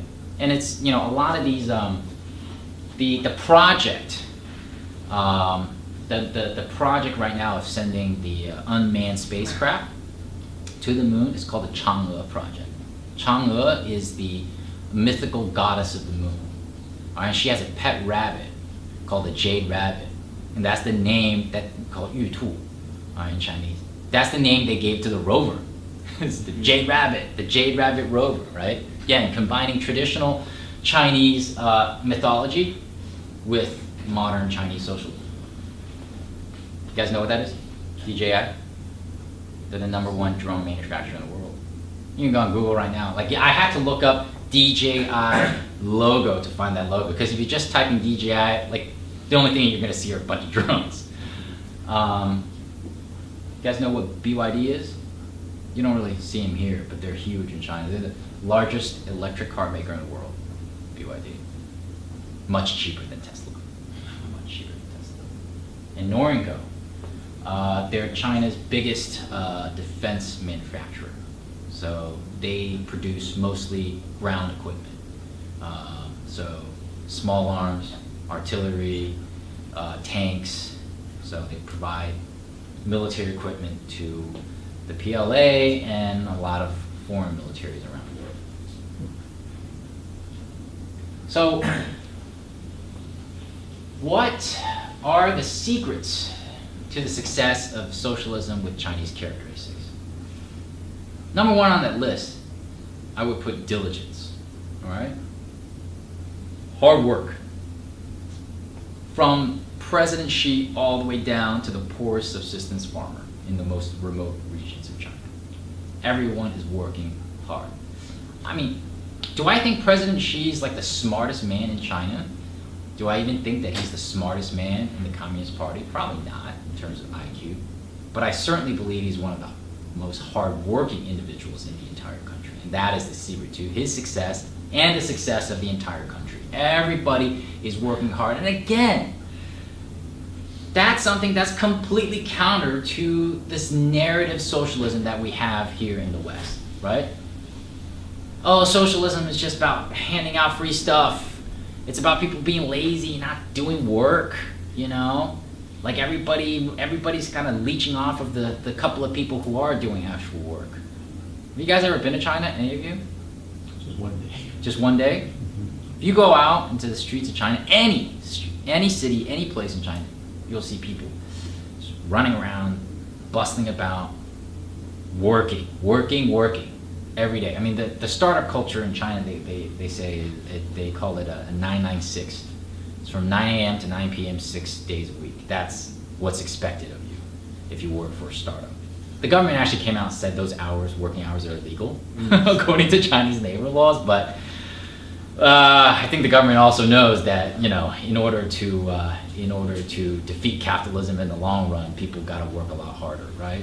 And of course, you know, China can only depend on itself. I mean, capitalism has been able to generate wealth in the West because of colonialism, imperialism, of stealing resources from native populations, from the populations of other countries, right? Countries like China, you know, during the Century of Humiliation. But did China do any of that in order to get to where it is today? No. It's only through the hard work of the Chinese people that has been able to get to this point. Rationalism. To me, that means doing stuff that makes sense. Doing stuff that's not crazy, all right? Not allowing things like anti-vaxxers to get any, you know, to get any airtime, all right? Or any of the other things, or like equating creationism with evolution, right? All these things that, you know, don't make sense, the Chinese are just like, no. They're not on equal setting, right? I'm not gonna give you equal airtime to voice your crazy ideas versus an idea that is proven to be true, all right? Factually true. Pragmatism. That's, you know, like I said, that's just doing stuff that works. That's not putting labels on things, right? One of the major things is we're gonna stop, you know, after the Cultural Revolution, and we're not gonna be like putting labels on things like this is capitalism, this is socialism. That's not important anymore, right? Deng Xiaoping famously said, "I don't care if a cat is white or black, as long as it catches mice, it's a good cat," right? It means I don't care if you use communist methods, socialist methods, or capitalist methods. At the end of the day, you know, if you grow the productive forces, the #1 goal of socialism with Chinese characteristics, then it's something that we can adopt. It's something that works, right? So pragmatism. Adaptability, kind of touched upon that earlier, is every leader, every era, there are new challenges that are different than the previous challenge, right? And you have to adapt in order to be successful. The problems that China had in 1978, very different than the problems China have today, right? So you have to be adaptable. The party has to be adaptable. The leaders have to be adaptable to these changing circumstances in order to keep up with the times and address the problems of that particular era, right?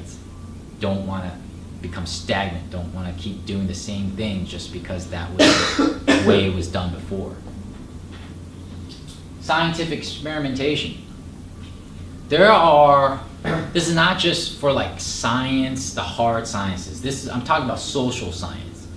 I'm talking about testing out policies in a scientific manner, right? Like it would be crazy for the Chinese, for the Chinese mind, for the Chinese political system to roll out like a national tax reform without having ever tried it on a smaller level.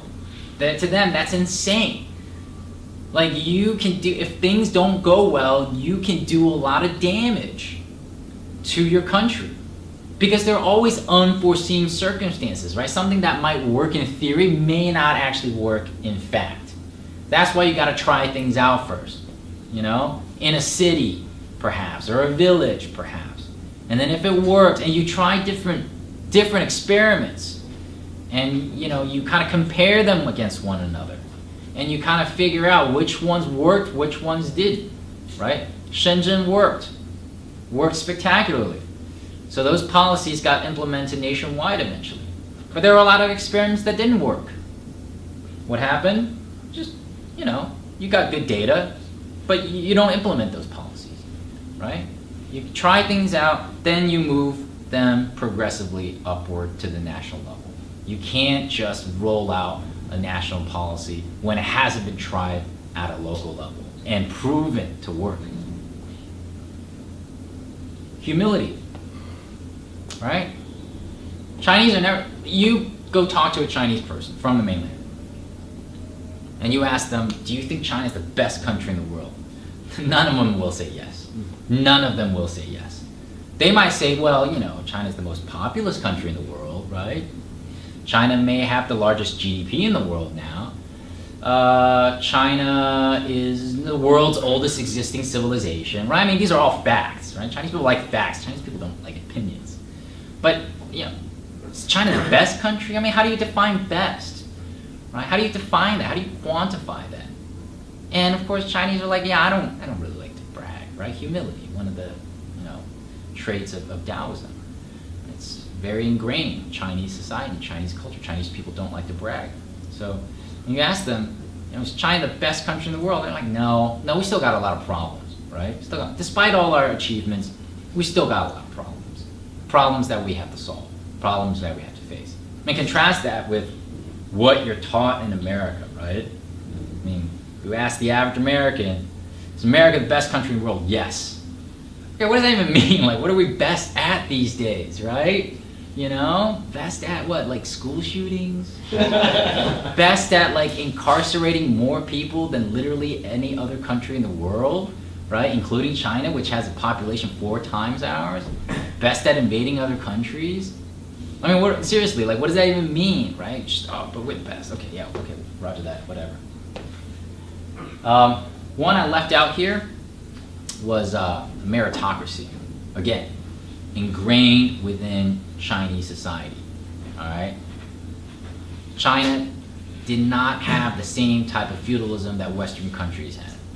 Very early on in its history, the emperor saw feudal lords as a threat to his power, so he basically neutered them of any political power and replaced them with the Confucian bureaucracy, exactly. A learned class of gentlemen who rose through the ranks through their merit as opposed to their birth. And that is something that is still very ingrained in Chinese society today, right? How do you rise through the ranks of the Communist Party? Like, first of all, it's very difficult even to join, but how do you rise through the ranks, right? How do you go from Xi Jinping, right, from when he started out in his 20s as like a lowly village party secretary all the way to the president? How does that happen? There are key performance indicators, KPI, right? Something that the business world is very familiar with. But you're graded on how well you do based on key performance indicators for your region, right? How quickly did you grow the economy? How much did you grow the economy? How many people did you save from poverty, right? How many people did you provide, you know, how many hospitals got upgraded? How many more people got basic medical treatment? All these things. How many college graduates did your locale produce, right? All these different things come together. And then you're promoted based on how well you do. I mean, it's like over here, we have a president who's never held public office in a day in his life before being the president. Like, that, again, would be crazy to the Chinese. Like, would a Fortune 500 company appoint as the CEO somebody who's never worked in that company, much less in that industry? Absolutely not. So why do you think it's a good idea to have someone who's never been in public service be the president? That's just crazy. It's crazy. It's crazy to the Chinese, right? You want to be the president? Fine. You got to work your butt off for 40 years. You know, from the bottom all the way to the top. Finally, learning from others. And this is, you know, learning the good stuff and also learning the mistakes, right? The good stuff, the advanced production methods, the advanced ways to generate wealth from the most advanced capitalist countries in the world. All the technology, all the know-how. Learn that, right? Just because it came from a capitalist country doesn't mean it's bad. It's good if put in the right hands. Good with the right intentions, right? And just because a fellow communist country does something doesn't mean it's necessarily good. It could be bad. It could be very bad, right? It could be so bad that it destroys the entire socialist project, like what happened in the Soviet Union, right? As I said, I brought this up earlier, but this is what President Xi Jinping said in 2013. We must stand firm on the party's leadership over their mill. Why must we stand firm? on the party's leadership over the military. Because that's the lesson from the collapse of the Soviet Union. In the Soviet Union, where the military was depoliticized, separated from the party and nationalized, the party was disarmed. When the country came to crisis point, the big party was gone just like that. Proportionally, the Soviet Communist Party had more members than we, the Communist Party of China, do. But nobody was man enough to stand up and resist, right?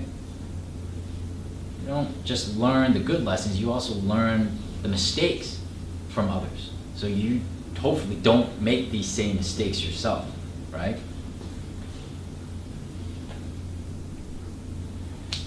So, about a year ago, I watched this speech on YouTube by a Chinese military historian, also a major general in the PLA, gentleman by the name of Jing Yinan. And he gave a speech in Hong Kong. It's called From the Century of Humiliation to National Rejuvenation. You know, how basically, how far China has come in the modern era, from Opium War to today. And I transcribed the speech, and I translated it in English. So if you're interested, just let me know. I'll send it's on my Google Drive. I'll send you the link if you read it. One of the things that he said that was very profound is Marxism changed China, right? So last year was the 200th anniversary of Marx's birth. There's celebrations in China. So you can see the entire Politburo and members of the Central Committee standing under a giant portrait of Karl Marx, right? His memory, his philosophy, his ideas, very much still revered, respected in China. Because why? You know? Because Marxism changed China. Without Marxism, there would be no Chinese miracle. Without Marxism, China would not have been able to stand up on its 2 feet again, to stand up to the capitalist, imperialist powers of the world, right? Marxism allowed China to do that. China had ever since the first Opium War, China has had different revolutionaries who tried to save the country, who tried to make things better, who tried to make China strong again. But none of them succeeded until the Communist Party came around, until Marxism came around. So, of course, Chinese people have huge respect, of Karl Marx, this German dude from the 19th century, right? Who's not even Chinese. But hey, doesn't matter. It was his ideas that saved China. But at the same time, General Jin, he also said, China changed Marxism, right? At the same time, this is Karl Marx's birthplace, the town of Trier in Western Germany. This statue was a gift from the People's Republic of China to the town of Trier, right? It was very controversial at the time, whether or not the town would accept it, but they ultimately did. And if you think about it, right, without China, real existing socialism probably would not exist today, right? China, like I said, Tiananmen Square, if those protesters had gotten their way, I mean, I don't think if China had gone the way of the Soviet Union, I don't think how North Korea, Vietnam, Laos, Cuba, right, those few remaining socialist countries left, I don't think they would have, I don't think they could have held out with both communist giants ending up in the dustbin of history, right? But China survived. China survived. And not only that, its contribution to Marxism is that the form of socialism as a practice is socialism with Chinese characteristics, is demonstrating to the world that a Marxist-Leninist state can generate wealth faster and on a grander scale than any capitalist nation in the history of human civilization, right? That's China's contribution to Marxism. I had kind of an epiphany when I was in Shenzhen a couple of years ago, right? I was waiting for a friend, I was waiting to meet up with a friend. I looked around, all these brand new skyscrapers are all around me that are populated by all these new tech startups, right? And suddenly I had this thought in my mind, I'm like, this is Marxism done right. This is Marxism that works, and works spectacularly well, and this is This is the Marxism that's going to get us eventually to ultimate communism, right? And that's the goal, and this is just the first stage, right? Still in the primary stage of socialism, socialism with Chinese characteristics. The ultimate goal is to achieve communism, real existing communism here on Earth. And that concludes my presentation. Thank you very much.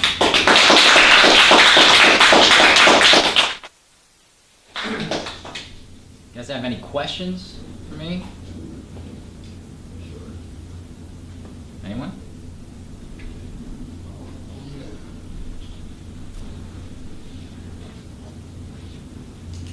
I'm gonna take a seat. Yeah, I just wanted to understand a little bit better.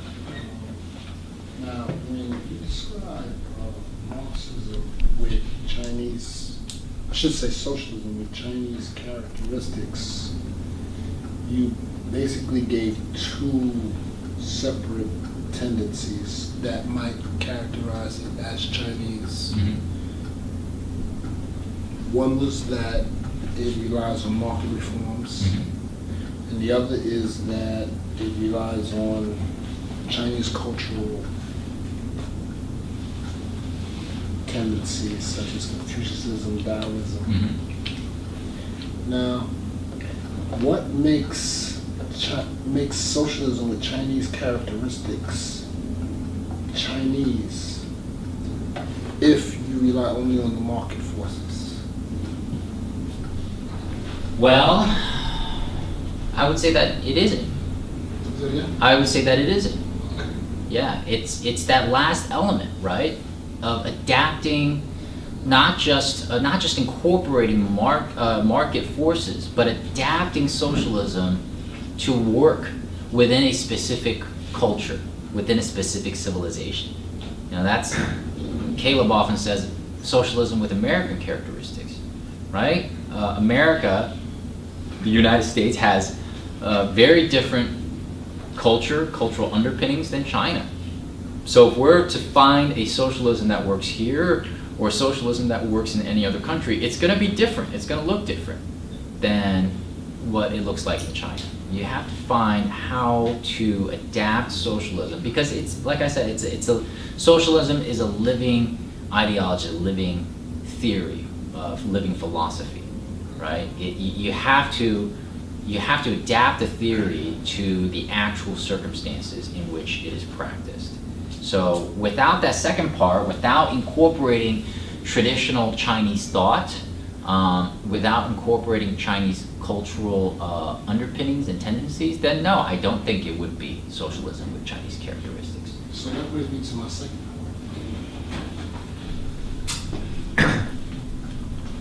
point.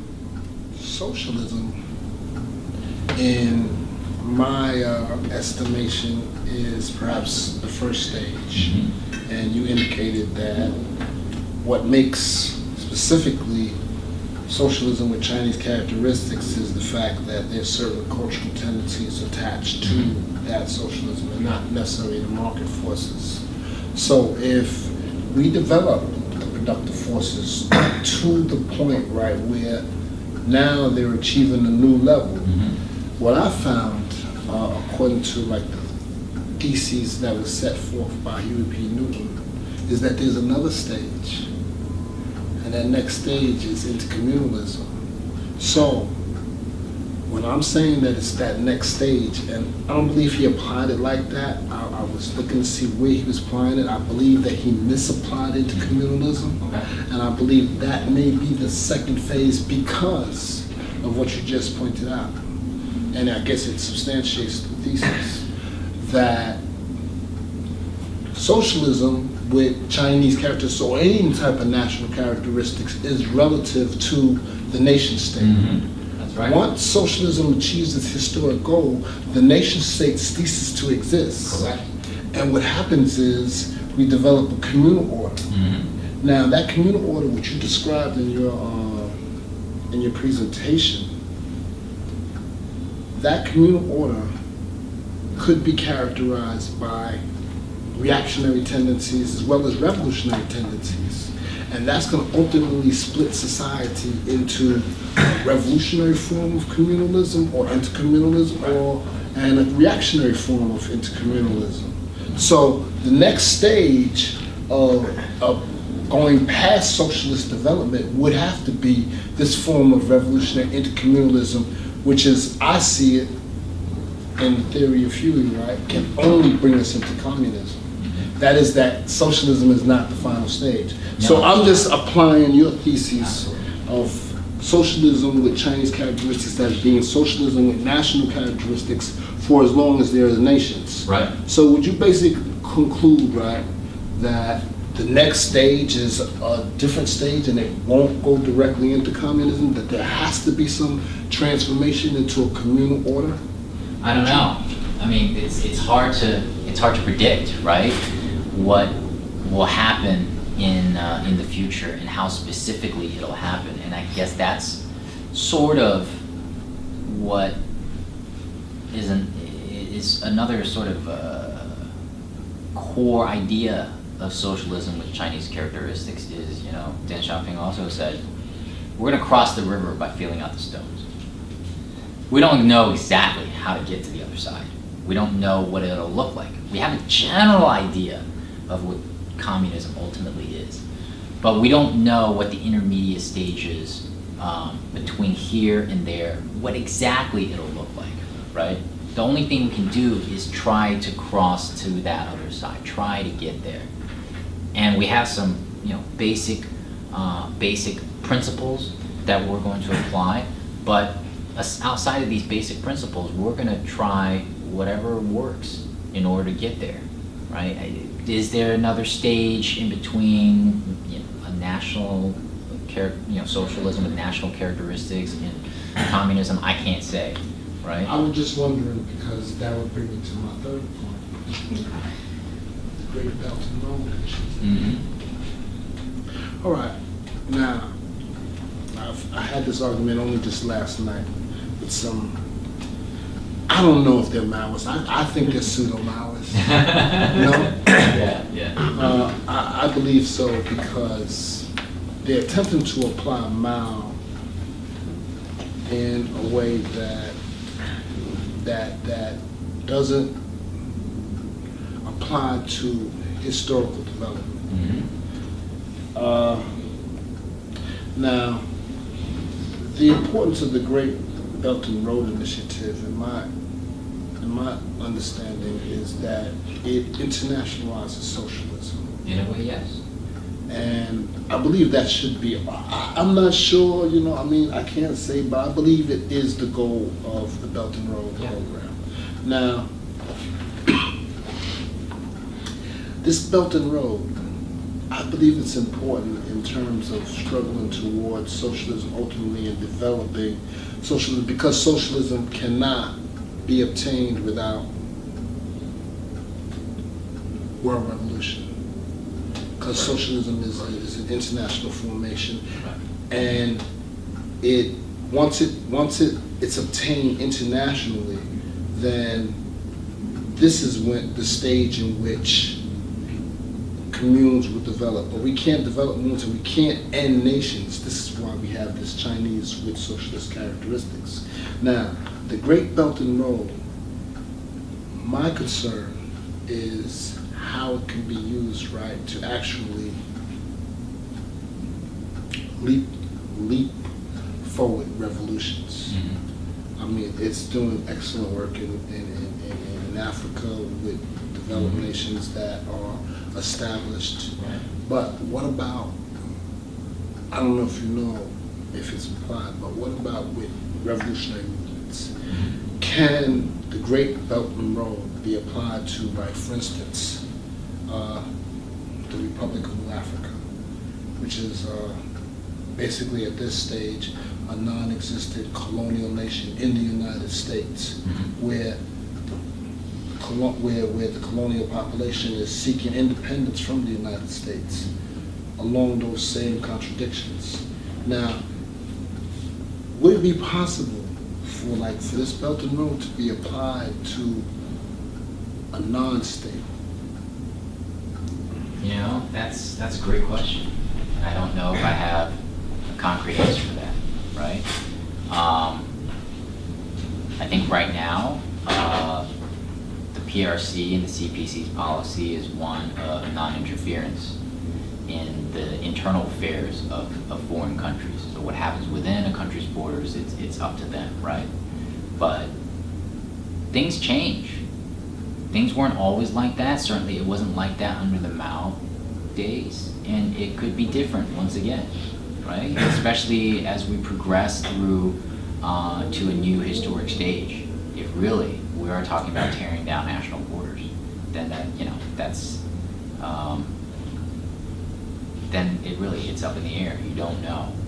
I can only say what is the case right now, which is we're still in an era of nation states, although I do believe that the nation state, the concept, is becoming weaker and weaker as time goes on, as globalization takes effect, right?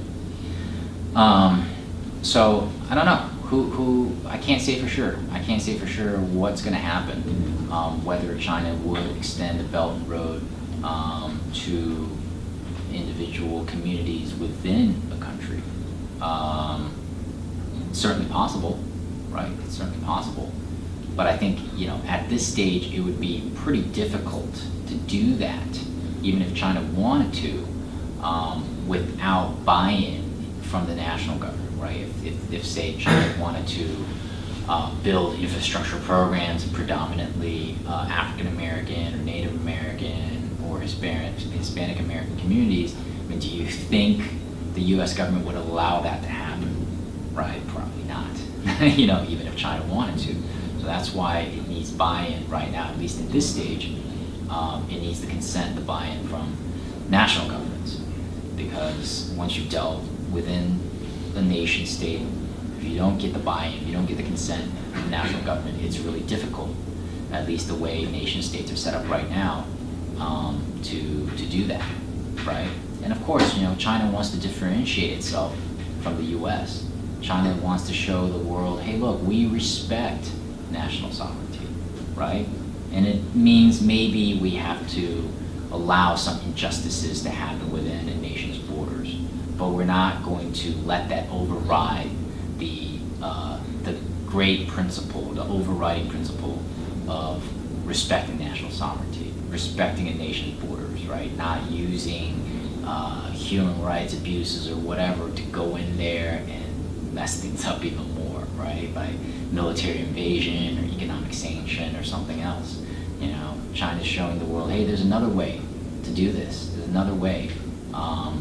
Yeah, I do believe ultimately the Belt and Road is about propagating socialism. That's not trumpeted by China, because the West is conditioned to think negatively of that word, socialism, communism, Marxism. But if you are to, if the entire presentation is about releasing growing productive forces, right? And if that's socialism, then absolutely, I think it absolutely is about exporting socialism, because the Belt and Road is about releasing and building productive forces all across the world, especially in developing countries in the third world.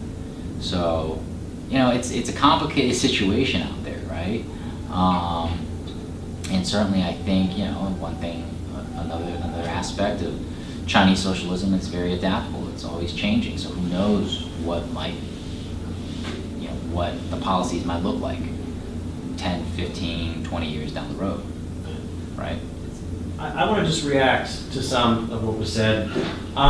One of the things I wanted to point out is that, presentations like this are very important, because if you read the New York Times, they have made it their mission to get all the young people in the USA that are interested in Marxism now to not support China, almost explicitly, like to the point of some young Marxist will be arrested in China, and they'll make a headline, young Marxist arrested in China, as if young person who doesn't believe in capitalism, young person who believes in capitalism doesn't get arrested in the United States every day, and they'll do a hit piece on China's healthcare system because they know that Bernie Sanders supporters really care about healthcare, so they do this slanderous hit piece, and they're really trying their hardest to get young people that are interested in Marxism in the United States to not look into China and not look into socialism. And it's almost like they're preempting it because they know if we start to learn from China's experience, that could make socialism in the United States much more powerful, I think. You know, you talk about the people's democratic dictatorship. And it's interesting because that, you know, Stalin, it actually comes from Stalin. When the countries of Eastern Europe were being liberated from Nazi Germany, they brought together all the anti-Nazi and anti-fascist forces and created, they didn't call them socialist governments, but they called them people's democratic governments. And eventually, by the 60s and 70s, they were moving towards socialism. But at first, they said, well, they're going to have a market economy, but it's going to be a people's democratic government that would just be a unity of anti-fascist forces. I think that's interesting, and that while that was happening in Eastern Europe, William Z. Foster, a leader of the U.S. Communist Party, he started referring to these people's democracies. He called them anti-monopoly governments, right? And he started arguing that the Communist Party of the United States would fight for an anti-monopoly government. It would be a government that would represent maybe small business owners, maybe small farmers, maybe factory workers, but it would be against the big monopolies. And that was kind of his U.S. version of Stalin's theory of a people's democracy. I thought that was interesting. And I really think it's great how you put in the cultural context about Confucianism and Taoism.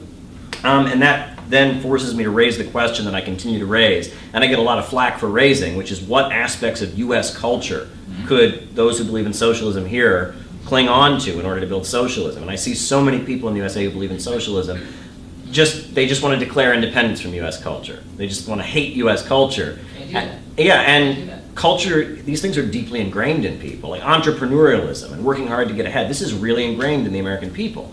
So why would we as socialists try to completely erode, you know, American culture? Why not just find aspects of U.S. culture that we can find to adjust and adapt for socialism? Absolutely. Yeah, and I think that's really important. I wanted to mention, similar to what he said, you know, in 1963, there was that historical civil rights march, the March on Washington by Martin Luther King Jr. And it's interesting because there were three big communist groups in the USA at the time. The biggest one was the Communist Party USA. And because they were the official Soviet-aligned Communist Party, the civil rights organizers asked them to not participate in that march. And they were there, they just, in their own name, they didn't participate. They didn't hand out any of their literature. They were there, but they were not publicly there because that would have been a PR disaster for Martin Luther King. But then the Trotskyite Party, the Socialist Workers' Party, their participation, they were there. And they handed out their newspaper, The Militant, and they were calling on the civil rights movement to form a new party that would be a civil rights or a freedom democratic party that would not be part of the Democratic Party. And that was kind of a strategically dumb thing to do because at the time, the African Americans of the South were demanding the right to join the Democrats. So telling them they should form a different party was almost like disregarding what they were asking for. But there was another party that their youth group was Youth Against War and Fascism. And what they did at that historic march is they printed out a speech by Mao Zedong. And it was Mao's speech in support of Martin Luther King Jr. A lot of people don't know that Martin Luther King was supported by Mao. And they printed out this speech with the headline, "1/4 of humanity is on your side." And hundreds of thousands of copies of Mao's statement were distributed at the Martin Luther King March on Washington, where he gave the famous "I Have a Dream" speech, you know, with the headline, "1/4 of humanity is on your side," with that speech by Mao. I think that's really amazing, you know. You can also talk about the fact that when Robert F. Williams formed the armed groups to fight the KKK in Monroe, North Carolina, of course he had to flee the United States. Where did he go? He went to China. He lived in China for many years. There's a picture of Mao and Robert F. Williams together, and I think that's pretty amazing. And that kind of leads me to what I wanted to ask you, because he alluded to it as well. I wanted you to talk about Mao versus Maoists, because I think there's a big difference, right? Mao I see as a brilliant Marxist, you know, a brilliant statesman, a brilliant economist, a brilliant political organizer, and I see Maoists as people who kind of fetishize the fact that he had a gun, and fetishize the fact that he engaged in People's War, and don't, you know, they overlook the brilliance of this man who's probably going to go down in history. He's going to be on the level of like a Julius Caesar, I mean, he's going to be remembered as one of the most pivotal people in the history. I mean, what he started in China, taking China from the center of humiliation to where it is now, that's like one of the biggest turnarounds in the history of all civilization. I mean, Mao is going to be remembered thousands and thousands of years from now, but these Maoists who kind of fetishize the violence and like to wave the little red book around, they're not doing him justice. And the Cultural Revolution and the politics that come out of that, the Gang of Four era, I feel like is largely a distortion of what Mao was really about. And I was hoping you could talk about that. Yeah, I mean, you know, like I said, Mao, the reason why he was so successful is he understood China better than anybody else. And he understood how to apply Marxism to China better than anybody else. That was the key to his success. And so what he did was to adapt Marxism, right? To change it, to refine it, to fit the particular circumstances of China. That was his key contribution. And really, you know, like I pointed out in the beginning of my presentation, it's really not that big of a leap then to move from Maoism to what is today socialism with Chinese characteristics. Because in a way, Maoism is socialism with Chinese characteristics, right? China at that time did not have the capability to carry out a traditional Marxist revolution. It had almost zero urban proletariat workers. So it had to depend on the peasantry, which according to Marxist orthodoxy is like a no-no, right? And he was criticized by many members of the early Communist Party of China for having such beliefs. So his ideas, his contribution is to continually adapt. And you take a look at his approach to warfare, right? He said, okay, when the Red Army was young, the Chinese Red Army was young, and it was undergunned and outnumbered, it would have to depend on guerrilla warfare. As it grew stronger, it would move to what he called mobile warfare. And finally, when it had the strength to take on the Kuomintang, the reactionary forces, it would engage in conventional warfare, right? So his ideas are, you have to adapt to the circumstances that you have right now, or else you can't just blindly go down this path, right? I mean,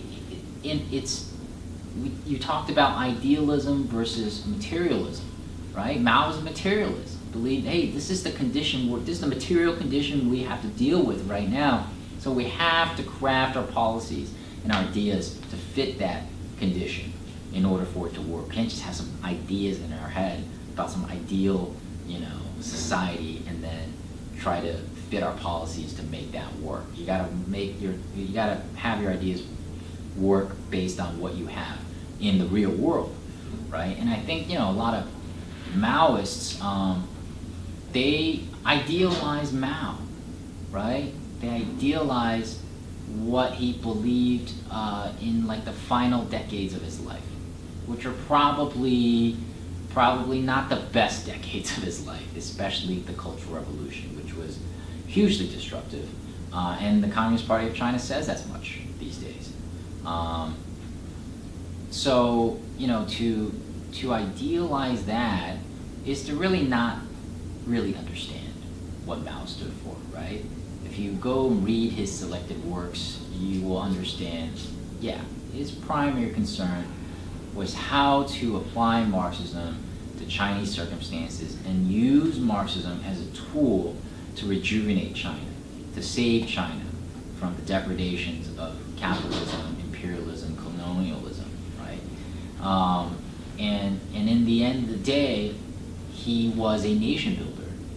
Yes, he had to tear down the old, you know, corrupt, what we Chinese call the old society, right? The pre-communist China, and build a new China. But that was his, you know, he was a builder. He was not a vandal, right? He had to be a little bit of a vandal to take out what was there before. But at the end of the day, you know, the institutions that he ultimately set up are still with China today. And that's his contribution, you know. And I would say, you know, what we have as Maoists, or what they call, you know, what they call themselves as Maoists these days, and they're stuck, right? They're stuck in that one particular period of time, right? The Cultural Revolution, the 60s and the 70s in China, and it's like, how is that going to help you? That was something that happened in China in that particular time period, and it wasn't even that great for China. So how is it going to be great for Americans or Europeans or, you know, Africans or whatever, right? Like, you got to find something that works, and you know, obviously you can't be just stuck on this one particular period in history. actually in the back, you raised your hand first. Well, I wanted to say thank you for the lecture. It was very nice. I enjoyed it very much. I had a question. I wanted your opinion on a certain type of intellectual, where they say a nation's success is based on entirely on its geography. You know what happens, because the reason I bring it up is because there are nowadays a lot of mainstream academic ideas are being propagated into like the pop science and pop culture understanding type of things, and so there'll be videos on China I'll see, and they'll say, oh, China has just been growing because it has rare earth metals, or because its geography is really good, and they'll say it has absolutely nothing to do with the socialism. It's just the geography, and the geography is going to limit the country forever. You know, it's surrounded by enemies. It will never like rise up any higher than it is right now. So I wanted to know, like, what's your opinion on that? So they're basically saying that China's success is almost entirely because of geography. Yes, that's it. I mean that's just crazy, right? Like, I mean, like, you don't even have to delve that far into Chinese history to see that. I mean, geography doesn't change. The country of China is not moving anywhere. It's not just going to pick up and like move to North America tomorrow, right? It's going to be in that part of Asia forever. But how is it that 100 years ago, China was a very, very impoverished country that was attacked, brutalized by various imperialist countries, and 100 years later, China is a vastly wealthy and independent and strong country, right? Like, the geography didn't change in those 100 years, right? But what did change is that a new ruling party came to power, and they had the right policies, they had the right, the right leadership, the right ideology to guide China to a much more prosperous state. So, I mean, that just sounds crazy to me, you know? Like, resources, yeah, China has a lot of rare earth metals, and certainly that's important, right? But there are a lot of countries with a lot of resources around the world who are very poor still. As a matter of fact, there is a theory in international relations called the resource curse, that actually the more resources you have underneath the soil, the worse that country is in terms of development. So, I mean, that's just like China owing its success entirely to geography. That just seems like complete nonsense to me, personally. Yes. So, humanity right now is facing, I guess, climate change, global warming. Everybody's talking about this. Tomorrow there's going to be a strike, or an international strike by students, and there's a fear among the youth that, there is no future. And all the signs are there. The scientists even confirm that a couple of degrees is going to basically destroy life on Earth. The species are disappearing, the water is rising, the ice is melting. Your presentation is about production, it's about, getting everything for everybody, and it's always the fear that I have when people talk about socialism. They says, well, if they have it, we should have it, and everybody's going to be happy when we're going to have everything, everybody's going to be rich. I see like a sort of dissonance in this, and maybe you can bring some light into this. How is this climate change, as this end of the world perspective that we get from other sources, how does that intervene in your presentation, or what China is doing? Kind of like what Caleb touched upon last week, right? How do we solve climate change? Do we solve it by regressing backwards and like destroying all the productive forces that have been accumulated over centuries through the Industrial Revolution and Information Revolution? Do we go back to like a primitive existence as hunter-gatherers? I mean, we went back to being hunter-gatherers yeah, like we could solve the climate problem tomorrow, right? I mean, there'd be zero greenhouse emissions. People are gonna go back to hunting, gathering, and like living in caves. We wouldn't have this problem at all. But is that what we want to do, or would we rather, like Caleb said, move forward, find a scientific and a technological way out, right? Find a way where we can completely wean ourselves off of carbon, right? From fossil fuel. Find a way to digest plastic and turn it back into,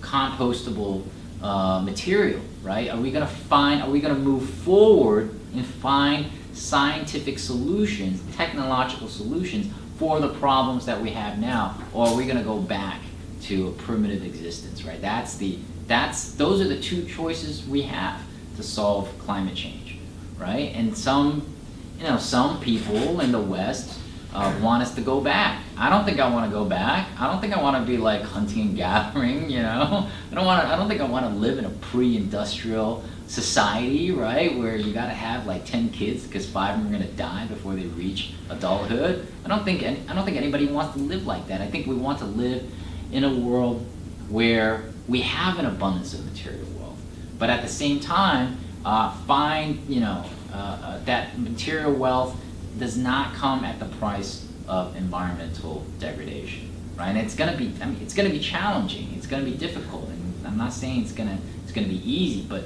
those are the kind of the two choices we have. Do we go back or do we move forward? And I'm sure if we try hard enough, if humanity put our collective resources together, right? I think we could wean ourselves off of fossil fuel, no problem. I don't think that's a major challenge. It's just I don't think it's a technological challenge. It's a matter of political will, right? You have very powerful forces in the world who don't want that to happen, right? All these oil companies, their market valuations based not just on the stuff they dig out of the ground, but the stuff that's still in the ground. So if you say tomorrow you can't dig stuff out of the ground anymore, their market cap would just collapse. All these companies would go bankrupt. So they have very strong incentive to keep drilling for oil or coal or whatever, right? Plastic, right? There's like tons of plastic in the ocean. I mean, okay, yeah, that's a problem. But do we not think that if the world really got together and say, we're going to send out like, 1,000-ship fleet every single day continuously to clean up the ocean? How long do you think that would take? I don't know, probably a couple years at the most to clean up the ocean, to get rid of all that plastic, right? There's already technology where they're finding that mealworms actually can eat plastic, and like what the waste is organic fertilizer, right? And then, of course, we're not just going to depend on mealworms. The breakthrough is find out just what kind of chemical process happens within the mealworm metabolism, right? That allows it to digest plastic. And then, carbon. I think the problem is not just limiting emissions, but there's a crap ton of carbon in the atmosphere already. But I'm pretty sure if we really wanted to do it, we could find a way to capture the carbon dioxide that's already been released and then trap it, store it, put it somewhere, right, back into the ground or wherever, and store it in a way where it's no longer in the atmosphere. Like, these are not crazy ideas. These are things that are entirely possible. It's just that, under capitalism, there's no will, there's no motivation to do any of these things. If humanity got together and said, we want to do this, and we're going to do it now, I don't think it would take very long to solve these problems. Is China an environmental leader? It's increasingly become one. It is definitely environmental. I mean, they install more solar panels in 1 year than like the rest of the world combined. They have 100% more than the solar panels than the next closest country. Yeah. They have more electric buses in China than we have buses in the United States. Yeah. They have. I think they have more electric buses in Shenzhen alone Yeah.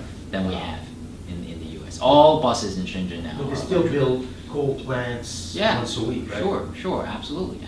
I mean, not as much as they used to, because, you know, it's a trade-off, right? Like, how, as Xi Jinping, how are you going to tell the Chinese people, you know what, in the name of environmental protection, you're not going to be able to have electricity, right? Like, he can't tell the Chinese people that. The movement, the trajectory is towards more green energy, more renewable energy. And China sets targets itself to reduce emission, and it has already met those targets. But at the same time, it still has to allow for greater material wealth and comfort for its people, right? Like because coal is still the cheapest source of energy. It still is, you know, despite the advances made with renewables, it's still the cheapest source of energy. So how are you going to tell a rural villager, right, in some mountain valley in China, hey, look, man, in the name of environmentalism, we're going to have to cut off your electricity. You're not going to have electricity anymore, right? I mean, that's not something the Communist Party is willing to do. They're not going to do that. They're not going to say, hey, the poorest parts of the population, like, you're shit out of luck. Like, you're not going to be able to enjoy the material comforts of a modern society because we place a greater emphasis on protecting the environment, right? And this is kind of, you know, this is going back to Taoism in finding a balance, the yin and the yang, right? Like, how do you balance economic growth with environmental protection, right? How do you balance these two? You can't just go too far in one direction and neglect the other, right? Like, when China went too far towards economic growth at the expense of environmental protection, there was a backlash, and it kind of pulled back in the last several years, in the last, you know, decade. But then at the same time, if you go too far towards environmental protection and not enough towards economic growth, that also creates problems, right? So you kind of have to find a delicate balance, and that's, you know, finding a balance is very much in the Chinese character, whereas, like, I think one of the aspects of American society is that we love to be extreme, right? Like, if there's, like, something that we like, we just go, like, we just take it full steam, right? Like, you know, the lesson we learned from the end of the Cold War was, hey, look, capitalism is the best, right? It provides the best, you know, best material comfort, best standard of living of any economic system known to man. So we're going to go full steam ahead with capitalism. Well, guess what? We're having a lot of problems because we've gone full steam ahead with capitalism, right? And, you know, Chinese would say, yeah, I told you so, right? You can't go full steam with anything. You got to find a balance between things that are contradictory, but still, you have to find a way to synthesize it. Our rental of the place just ran out of time. All right. Got to conclude. But next week, we don't have a class scheduled for next week, but next week I was hoping that we could have, like, kind of an informal social get-together. So I was thinking that diner across the street that we often go to, if next week, instead of having a class here at 7, we all just met at that diner and hung out, I think that'd be kind of cool. So do people want to do that? Have an informal Thursday night social and figure out what our next class will be? Yeah. Next week's also the big week at the UN, so I'm going to be very busy next week.